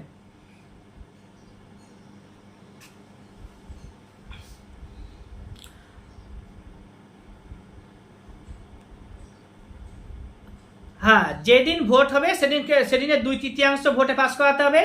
আর টোটাল যে আছে ধরো 500 জন, তার 50% হতে হবে। ঠিক আছে, 50% হতে হবে। আমার কাছে কোথাও লেখা আছে, মানে ওটা বলে দেবো ক্লিয়ার করে আবার। তা ধরো এরকমটা যে ধরো 500 জন মেম্বার আছে, 500 জন মেম্বার আছে, তার হচ্ছে 500 জন মেম্বারের মধ্যে ধরো আজকে প্রেজেন্ট আছে 300 জন। 300 জনের মধ্যে 200 জন ভোট দিতে হবে, তাহলে মেজরিটিতে পাস হলো। এবার 200 জনটা দেখতে হবে পার্লামেন্টের যে মোট ভোট সংখ্যা আছে 545-এর অর্ধেক, 545-এর অর্ধেক সেটা ক্রস করলো কিনা। ধরো 500 জন আছে, 545 জন, 275 জনকে পাস করাতে হবে, তাহলে মেজরিটিতে পাস করবে। আর যেদিন ভোট দেবে সেদিনটা তোমার হচ্ছে 2/3 হলো কিনা, এরকমটা গল্পটা আছে। মেজরিটি ভোটের উপরে আমি একটা ক্লাস দিয়ে দেবো, বুঝে যাবে কীভাবে ওটাকে স্পেশাল মেজরিটি পাস করাই। 14 দিন আগে অপসারণের কথা জানাতে হবে রাষ্ট্রপতির ক্ষেত্রে। আর বিল উঠাতে গেলে 1/4 সদস্যের সম্মতি লাগে, আর তারপরে স্পেশাল মেজরিটিতে বোথ হাউসে পাস করাতে পারে। শুধুমাত্র লোকসভাতে পাস করালে হবে না, লোকসভাতে মেজরিটি পাস করালে তারপর আবার রাজ্যসভাতে পাস করা যেতে হবে। দুটোর মধ্যে কোনো একটা কক্ষে হলো না, অথবা মেজরিটিতে পাস করলো না, তাহলে রাষ্ট্রপতি আর অপসারিত হলো না। হলো, ক্লিয়ার হয়েছে? 62 নম্বর আর্টিকেল কি বলছে, যদি রাষ্ট্রপতির ভ্যাকেন্সি হয়, ঠিক আছে, রাষ্ট্রপতির পদ ভ্যাকেন্সি হলো, তাহলে ভাইস প্রেসিডেন্ট না থাকতে গেলে chief justice of India president হবে। চিফ জাস্টিস অফ ইন্ডিয়া যদি না থাকে তাহলে সিনিয়র মোস্ট জাজেস অফ সুপ্রিম কোর্ট হবে। সেই সুযোগটা আসেনি এখনো।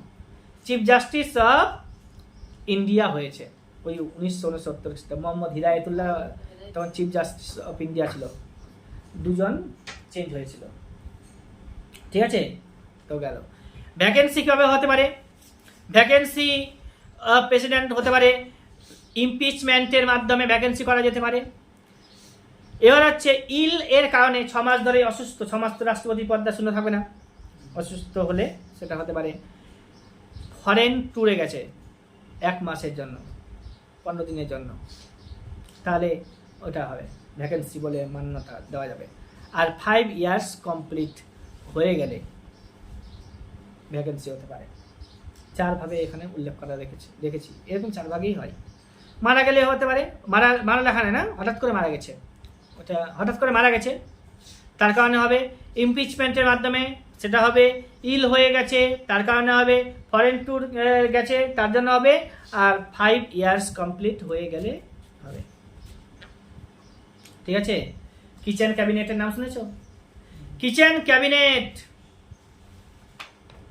এখানে লেখা আছে, দেখেছিলে এটা? কিচেন ক্যাবিনেটে থাকে কে? হোম মিনিস্টার থাকবেই, পিএম থাকবেই, আর হচ্ছে এফএম মানে হচ্ছে ফাইন্যান্স মিনিস্টার থাকবে। 3 জনকে নিয়ে কিচেন ক্যাবিনেট তৈরি হয়। 2 জন আরও নিতে পারি বা নেওয়া যায়, কিন্তু 3 জন থাকবে। 352 নম্বর ধারাতে কি দেওয়া আছে? National emergency. 356তে কি আছে? State emergency. 360-এ কি দেওয়া আছে বলো? Financial emergency. আমার তো সবই মুখস্থ আছে মনে হচ্ছে, আছে না? কি হয়ে থাকছে একবার দেখতে হবে, তোমরা না পড়লে থাকবে। আমি এমনি রাখতে পেরেছি, আমি তো চাকরি পেয়ে গেছি, আমার তো এগুলো দরকারই নাই। বলো, উপরাষ্ট্রপতি নেবে নাকি স্পিকার নেবে বলো? তাহলে আমার 17 মিনিট হয়ে যাবে। কোনটা নেবে? কি চাই? স্পিকার বলছি। স্পিকার তোমরা শোনোনি হয়তো অনেকদিন। স্পিকার এই তো কদিন পরে স্পিকার চেঞ্জ হয়ে যাবে। এখন স্পিকার কি আছে? কি নাম জানো না? স্পিকার আছে না, এখনকার যুগে তো সব মডার্ন, সব ভিডিওতে কতবার স্পিকারের বক্তৃতা দিচ্ছে। স্পিকার বলবে তোমার জন্য 5 মিনিট বেঁধে দেওয়া হলো, ঠিক আছে, 3 মিনিট বেঁধে দেওয়া হলো।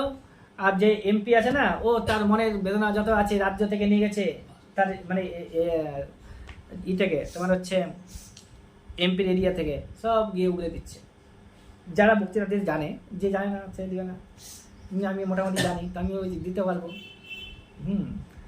এবার হচ্ছে তোমরা জানছে না, এখানকার এটা ধরো একটা পার্লামেন্ট, তোমরা দিতে পারছো না, আমার তোমরা কি জানো না আমি পার্লামেন্টের একদম ভালো প্রেসিডেন্ট। প্রেসিডেন্ট। প্রধানমন্ত্রীরা বলে না কিছু, প্রধানমন্ত্রী তো ভুলভাল কাজ করবে আর বলবে না কিছু। হ্যাঁ, বলবে কারা? বিরোধী দলের নেতা, আমি বিরোধী দলের নেতা। এরকম ব্যাপারটা রিলেট করবে ঘটনাগুলোকে, ভালো লাগবে, খুব মজা লাগবে। নিজেকে একটু বড় ভাববে, কাউকে বড় দেখাতে যাবে না, নিজেকে ভাববে, ঠিক আছে? অনেকজন বলে না নিজেকে বড় ভাবা উচিত না, নিজেকে হবে নিজের কাছে, নিজের সাবজেক্টের কাছে, যে আমি পলিটিক্যাল সায়েন্স, ওকে আমি নিয়ে নেবো। কিন্তু নিয়ে নিব বললেই হবে না, নিতেও হবে। স্পিকার ভারতে, তোমাকে বলা হলো না, পার্লামেন্ট, রাষ্ট্রপতি করে নিয়েছি আমি 52 নম্বর আর্টিকেল থেকে শুরু করলাম, 71, 72, 73, 74 পর্যন্ত। 75-এ প্রধানমন্ত্রী, 76-এ অ্যাটর্নি জেনারেল পড়লাম, 77, 78 মনে রাখতে হবে না, 79 পড়তে হবে পার্লামেন্ট, 80 পড়তে হবে কি রাজ্যসভা, 81-তে কি আছে লোকসভা, 79, 80, 81 মনে রাখতে হবে। তারপরে 100 পর্যন্ত স্পিকারদের ব্যাপারে আলোচনা করা হয়েছে। 93-তে স্পিকার অফ লোকসভা থাকবে, 93-তে বলা হয়েছে। জলটা খাবে, তোমরা খেতে পারো, আমি বলতে থাকবো, তোমরা খিদা পেলে খাবে।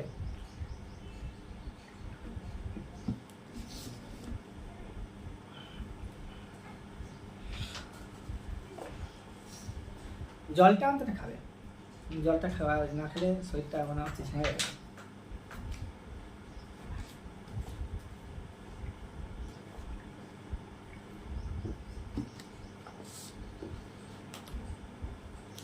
ভিডিওগুলো দেখানি কালকে যে পাঠিয়েছিলাম, ওদের টাইম কোথায়? ওদের টাইম নেই না।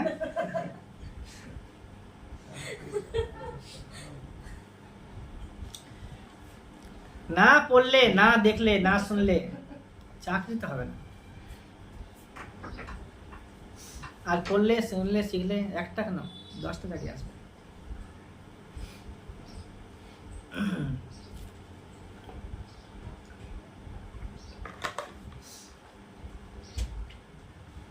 আমার তো শুধু বয়সটা খুব পার হয়ে গেছে না, এখন যেটা লেভেল তৈরি করেছি, আমার বয়স যদি থাকতো এই ধরো 19, 20, 21, 22, এখন আমি 5টা চাকরি পেতাম আরো।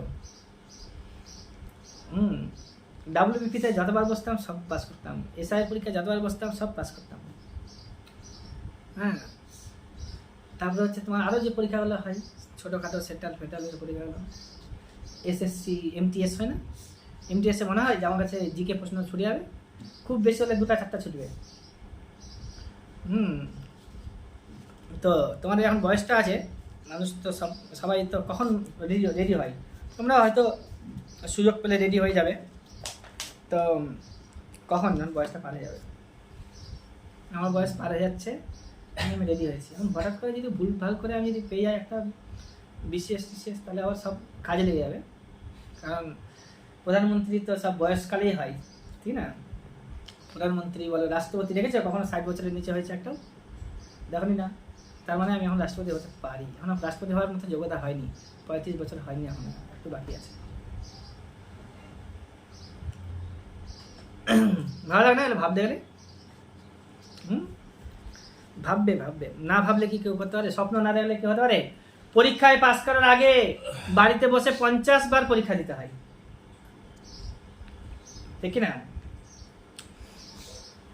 তাহলে স্পিকার, এখন তাহলে স্পিকারের নাম কি বললাম? ওম বিড়লা। চেঞ্জ হয়ে যাবে, মাত্র 15 দিন মনে রাখো। ইয়ে 4 কি নাম, 4 জুন ভোট গণনা হবে। লোকসভাটা ভেঙে গেছে বলে হয়েছে, এখন স্পিকারটা বলে কিছু নাই। লোকসভা ভেঙে গেলে স্পিকার থাকবে নাই, কিন্তু স্পিকার তার কার্য সম্পাদন করছে। নতুন স্পিকার আসবে, প্রোটেম স্পিকার, তাকে দায়িত্ব বুঝিয়ে দিবে, তারপরে ওরা স্পিকার তৈরি করে দিয়ে ছাড়বে। এখন রাষ্ট্রপতি কে আছে? আর উপরাষ্ট্রপতি ভারতের বর্তমান উপরাষ্ট্রপতি আগে কোন রাজ্যে রাজ্যপাল ছিলেন? জানো না? পশ্চিমবঙ্গের রাজ্যপাল ছিল জগদীপ ধনখড়, আগে পশ্চিমবঙ্গের রাজ্যপাল ছিল, ঠিক আছে? প্রাইম মিনিস্টারের নোটগুলো রাখছে, অনেক সুন্দর করে লেখা আছে, পড়তে হবে নাকি? প্রবলেম হচ্ছিল বুঝতে যে কিভাবে লেখা আছে না আছে, পড়েছিলে? না পড়া হয়নি। অনেক সুন্দর করে লেখা আছে, এগুলো নিয়ে এগুলো এমনি এমনি তৈরি হয়েছে। আমাকে বাড়িতে বসে রাত্রেবেলা এগুলো সব নোটস তৈরি করা হয়েছে। আজকে যে নোটস তৈরি হচ্ছে সেটাও 12টা 1টার পরে তৈরি করা হয়, ঠিক আছে। আর এই যে নোটসগুলো তৈরি করেছি সবই 9টা 10টা 11টা 12টা 1টা 2টা পর্যন্ত জেগে জেগে নোটস তৈরি করা হয়েছে। এই ডিজাইন সব রাত্রেবেলা বসে ঠান্ডা মাথায় তৈরি করা হয়েছে, যেরকম এরকম করে লিখতে গেলে ভালো হবে। প্রাইম মিনিস্টার, আচ্ছা স্পিকার তোমার জন্য নোট করছিলাম, বলছি স্পিকারের জন্য আছে 93। কত বললাম? 93। সম্মানের দিক থেকে তিনি সুপ্রিম কোর্টের প্রধান বিচারপতির সমকক্ষ। সম্মানের একটা তালিকা আছে না, প্রথম সম্মানের তালিকা, দ্বিতীয় সম্মানের তালিকা, তৃতীয়। তো এটা হচ্ছে সম্মানের দিক থেকে সুপ্রিম কোর্টের বিচারপতিদের সমকক্ষ, ঠিক আছে। প্রধান বিচারপতি, বিচারপতিদের না, প্রধান বিচারপতির সমকক্ষ।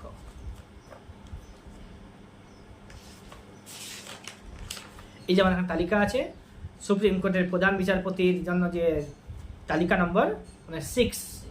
কত বললাম? 6। সম্মানের দিক থেকে তিনি সুপ্রিম কোর্টের প্রধান বিচারপতি সমকক্ষ হয়ে গেছে, আর ভুলবে না কখনোই। 93 আর্টিকেল। আর আছে যোগ্যতা। লোকসভার সদস্য হতে গেলে যা যা যোগ্যতা লাগে, লোকসভার সদস্য হতে গেলে যা যা যোগ্যতা লাগে। লোকসভার সদস্যদের দ্বারা স্পিকার নির্বাচিত হয়।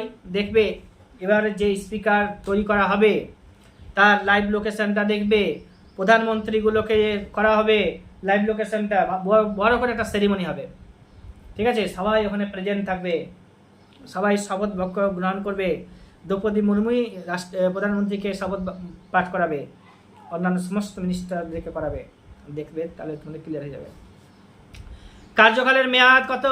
5 ইয়ার্স। লোকসভা ভেঙে গেলেও তিনি দায়িত্ব পালন করতে থাকেন। বললাম না এখনই যে লোকসভা ভেঙে গেছে, এখন লোকসভা ভেঙেছে না, লোকসভা ভাঙার পরেই ফ্রেশ ইলেকশন হয়। এখন ইলেকশন চালু হয়েছে, অর্থাৎ লোকসভা ভেঙে গেছে, কিন্তু লোকসভা ভেঙে গেলেও তিনি তার দায়িত্ব পালন করে থাকেন বা করতে পারেন যতক্ষণ না পর্যন্ত লোকসভার নতুন অধিবেশন বসছে। লোকসভা যদি নতুন অধিবেশন বসবে সেদিন রাষ্ট্রপতি একজনকে প্রোটেম স্পিকার করে দিবে, দায়িত্ব বুঝিয়ে দিবে, চলে আসবে। প্রোটেম স্পিকারের কাজ হচ্ছে স্পিকার তৈরির সমস্ত ব্যবস্থাপনা তাড়াতাড়ি করে করা। পদচ্যুতি যদি করতে চায় তাকে 14 দিন আগে নোটিশ দিতে হয়। অধিকাংশ সদস্যের সমর্থনে তিনি পদচ্যুত হবেন যখন স্পিকারকে নোটিশ দেওয়া হয়, তারপরে তিনি লোকসভার অধিবেশন চালাতে পারেন না। যদি বলে দেওয়া হয় যে পদচ্যুতির ব্যাপারে, তাহলে কিন্তু সে আর চালাতে পারে না। 96 যে আর্টিকেল আছে সেখানে বলা হয়েছে, কি বলা হয়েছে? প্রোটেম স্পিকারের কথা, ঠিক আছে। ক্ষমতা এবার হচ্ছে তোমার যে কোনো বিল অর্থ বিল কি না তা একমাত্র স্পিকারই ঠিক করেন, জানো তো, পরীক্ষাটা আসে না, স্পিকারই ঠিক করেন। এ ব্যাপারে স্পিকারের সিদ্ধান্ত চূড়ান্ত। বললে না এটা মানি বিল না, তাহলে মানি বিল না, এটা মানি বিল, তো মানি বিল। মানি বিল যদি বলে দেয় রাষ্ট্রপতি স্বাক্ষর দানে বাধ্য, যা 110 নম্বর আর্টিকেল বলা হয়েছে, ঠিক আছে। 110 নম্বর আর্টিকেলে বলা হয়েছে, 110 নম্বরের 1, 2, 3 রোমান 3 তে বলা হয়েছে অর্থ বিল লোকসভার স্পিকার, অর্থ বিলকে লোকসভার স্পিকার সার্টিফিকেট দেয়। কোনো একটা বিল অর্থ বিল কিনা সার্টিফিকেট কে দেবে? Speaker of Lok Sabha. এটা 110 নম্বরে 4 নম্বরে বলা হয়েছে, ঠিক আছে। লোকসভার মোট সদস্যদের 1/10 নিয়ে কোরাম তৈরি হয়। যদি কোরাম না হয় তাহলে স্পিকার সবার কাজ সাময়িকভাবে বন্ধ রাখিবেন। পার্লামেন্টে যৌথ অধিবেশন আহ্বান করেন রাষ্ট্রপতি। কত? 108 নম্বর আর্টিকেলে যৌথ অধিবেশন 108 নম্বরে আছে। বাজেট হচ্ছে 12 নম্বরে, মানি বিল হচ্ছে 10 নম্বরে। ক্লিয়ার তো? যৌথ অধিবেশন লোকসভার স্পিকার তার কক্ষের সদস্যদের সদস্য পদ খারিজ করে দিতে পারেন, ঠিক আছে। স্পিকারের তো ক্ষমতা আছে, বেশি মাতব্বরি করছে তোমার সদস্য পদ খারিজ, ঠিক আছে, ওটা যেতে পারে। লোকসভার সদস্যদের স্পিকারের সম্মতি ব্যতি রেখে, লোকসভার সদস্যদের স্পিকারের সম্মতি ব্যতি রেখে পার্লামেন্টের এলাকার মধ্যে গ্রেপ্তার করা যাবে না, তুমি এমপি হয়েছো, যদি স্পিকারের কাছে পারমিশন না পাও তাহলে তোমাকে গ্রেপ্তার করতে পারবে না। ঠিক আছে। Date of election of the speaker is fixed by the president. Election যে করবে না স্পিকারের জন্য, স্পিকার তৈরি করবে, প্রথম স্পিকার তো রাষ্ট্রপতি মনোনীত করে দিতে, আর স্পিকার তৈরি করার জন্য ডেটটা কবে হবে ইলেকশন সেটা রাষ্ট্রপতি ঠিক করে দেবে, প্রথম স্পিকার না, প্রধানমন্ত্রীও না, তাই না? আচ্ছা, লোকসভার কোনো সদস্য ইংরেজি বা হিন্দিতে বক্তৃতা না দিতে পারলে স্পিকার সংশ্লিষ্ট সদস্যকে মাতৃভাষায় বক্তৃতা দেওয়ার ব্যবস্থা করে দেবেন। স্পিকারের কাছে থাকবে একটা ট্রান্সলেটর, আর হচ্ছে ও যে ভাষায় বলে সে ভাষায় বলবে। স্পিকার হয়েছে তোমার তেলেগু, সে তেলেগু ভাষা জানে এবং ইংলিশ ভাষা জানে। এবার হচ্ছে যে লোকটা এমপি, সে বাংলা ভাষা জানে, ইংলিশ জানে না, হিন্দিও জানে না, তাহলে সে কি তার সেখানে বক্তৃতা রাখতে পারবে না? রাখতে পারবে, সে তখন ট্রান্সলেটর ইউজ করবে। ঠিক আছে। সংশ্লিষ্ট ব্যক্তিকে হিন্দি অথবা হিন্দি অথবা ইংলিশে ট্রান্সলেট করে দেয়। আর স্পিকার হলে তো ইংলিশ বুঝতেই হতে পারে, হিন্দি অন্তত। স্পিকারের অবর্তমানে ডেপুটি স্পিকার লোকসভার কার্য পরিচালনা করে, এটা 95-এ বলা হয়েছে। স্পিকারের বেতন 1.5 লাখ টাকা। কত বললাম? 1.5 লাখ টাকা। ভাতা 40,000 টাকা। ঠিক আছে। আর দৈনিক ভাতা 2,000 টাকা। ঠিক আছে, মনে রাখবে। ডেপুটি স্পিকারের বেতন সেতন আলোচনা করবে, পরে দেখবে। আর লোকসভার প্রথম স্পিকার ছিল জিভি মাভালাঙ্কার, আসে পরীক্ষাতে। বর্তমানে ওম বিড়লা, লেখা আছে 22তম। কত বললাম? এই 22তম কেন হবে? কম হবে, মানে ভুল লিখে 17তম হবে। যতবারই লোকসভা তৈরি হবে ততবারই স্পিকার তৈরি হবে, এটা ভুল আছে না? আর লোকসভার ডেপুটি স্পিকারের নাম কি আছে? কদিন পরে মুখস্থ করে নেবে আবার। স্পিকার ও ডেপুটি স্পিকার একে অপরের কাছে পদত্যাগপত্র জমা দেন। স্পিকার এবং ডেপুটি স্পিকার একে অপরের কাছে পদত্যাগপত্র জমা দিবে। অধিবেশন আহ্বান করেন রাষ্ট্রপতি, জানোই তো। 15 আর হচ্ছে সমন দুটোই করে কে? রাষ্ট্রপতি। অধিবেশন ডাকে, অধিবেশন ভাঙে, বছরে 2টা করে করতেই হয়। দুটো অধিবেশনের মাঝখানে গ্যাপ থাকে মাত্র 6 মাস, তার বেশি রাখা চলে না। বছরে 3টি অধিবেশন বসে, একটা বাজেট অধিবেশন, একটা হচ্ছে বাদল অধিবেশন, একটা হচ্ছে শীতকালীন অধিবেশন। বাদল মানে মনসুন, আর বাজেট তো বাজেটই। আর হচ্ছে শীতকালীন অধিবেশন যেটা আছে উইন্টার সেশন। এদের টাইম পিরিয়ড জিজ্ঞাসা করে পরীক্ষাতে, তোমাদের ছোটখাটো পরীক্ষা জিজ্ঞাসা করবে বাদল অধিবেশন কবে বসে। বাদল অধিবেশন কবে বসে? বাদল অধিবেশন বসে মনসুন সিজনে, অর্থাৎ জুলাই আগস্ট মাসে। আর তার আগে যে ফেব্রুয়ারি মার্চ এপ্রিল মে, এটা হচ্ছে বাজেট সেশন। এবার হচ্ছে এটাই হচ্ছে লংগেস্ট। জুলাই আগস্ট হচ্ছে বাদল অধিবেশন, এটা মিডিয়াম। আর শীতকালীন অধিবেশন নভেম্বর ডিসেম্বর, এটা শর্টেস্ট সেশন, মাঝখানে গ্যাপ ট্যাপ থাকে। তাহলে হচ্ছে কি ফেব্রুয়ারি মার্চ এপ্রিল মে, জানুয়ারিতে হয় না। February March April May, June বাদ দিয়ে জুলাই আগস্ট, সেপ্টেম্বর অক্টোবর বাদ দিয়ে, পূজার সেশনে বাদ দিয়ে নভেম্বর ডিসেম্বরে। অর্থাৎ এবার বলতে থাকো, জানুয়ারিতে ছুটি, ফেব্রুয়ারি মার্চ এপ্রিল মে চলবে, জুনে ছুটি, জুলাই আগস্টে চলবে, সেপ্টেম্বর অক্টোবরে ছুটি, নভেম্বর ডিসেম্বরে চলবে। প্রথমে বাজেট অধিবেশন, তারপরে হচ্ছে মনসুন সেশন অর্থাৎ বাদল অধিবেশন, তারপরে হচ্ছে তোমার উইন্টার সেশন। ক্লিয়ার হবে তো? আজীবন থাকবে মনে পরীক্ষার কাল পর্যন্ত। ডেপুটি স্পিকারের অবর্তমানে ডেপুটি স্পিকার লোকসভার কার্যাদি পরিচালনা করেন। প্রথম ডেপুটি স্পিকারের নাম হচ্ছে M.A. আয়েঙ্গার। বর্তমান দেখে নিতে হবে। ডেপুটি স্পিকার অফ রাজ্যসভা, এটা পরে পড়বো আমরা। Vice president is the x officio chairman of Rajya Sabha which is written article number 89। রাজ্যসভায় একজন করে চেয়ারম্যান থাকে, একজন করে ডেপুটি চেয়ারম্যান থাকে। 89 ধারাতেই বলা হয়েছে রাজ্যসভার ডেপুটি চেয়ারম্যান এর পদচ্যুতি। 90 নম্বর ধারাতে বলা হয়েছে চেয়ারম্যান এর অনুপস্থিত ডেপুটি চেয়ারম্যান রাজ্যসভায় সভাপতিত্ব করেন, যা 91 নম্বর আর্টিকেলে বলা হয়েছে। এইটুকুটাই ছিল স্পিকার সম্পর্কে আমাদের এখানে আলোচনা। এবার ওদের মধ্যে একটা প্যানেল স্পিকারের পোস্ট থাকে, ওটা আমি আবার পরে ওটা বলবো। প্রধানমন্ত্রী আলোচনা করবো। Political science close. 2 ঘন্টার ভিডিওটা বাইরে গিয়ে সবাই দেখবে, আজকে না কালকে দেবো, ঠিক আছে।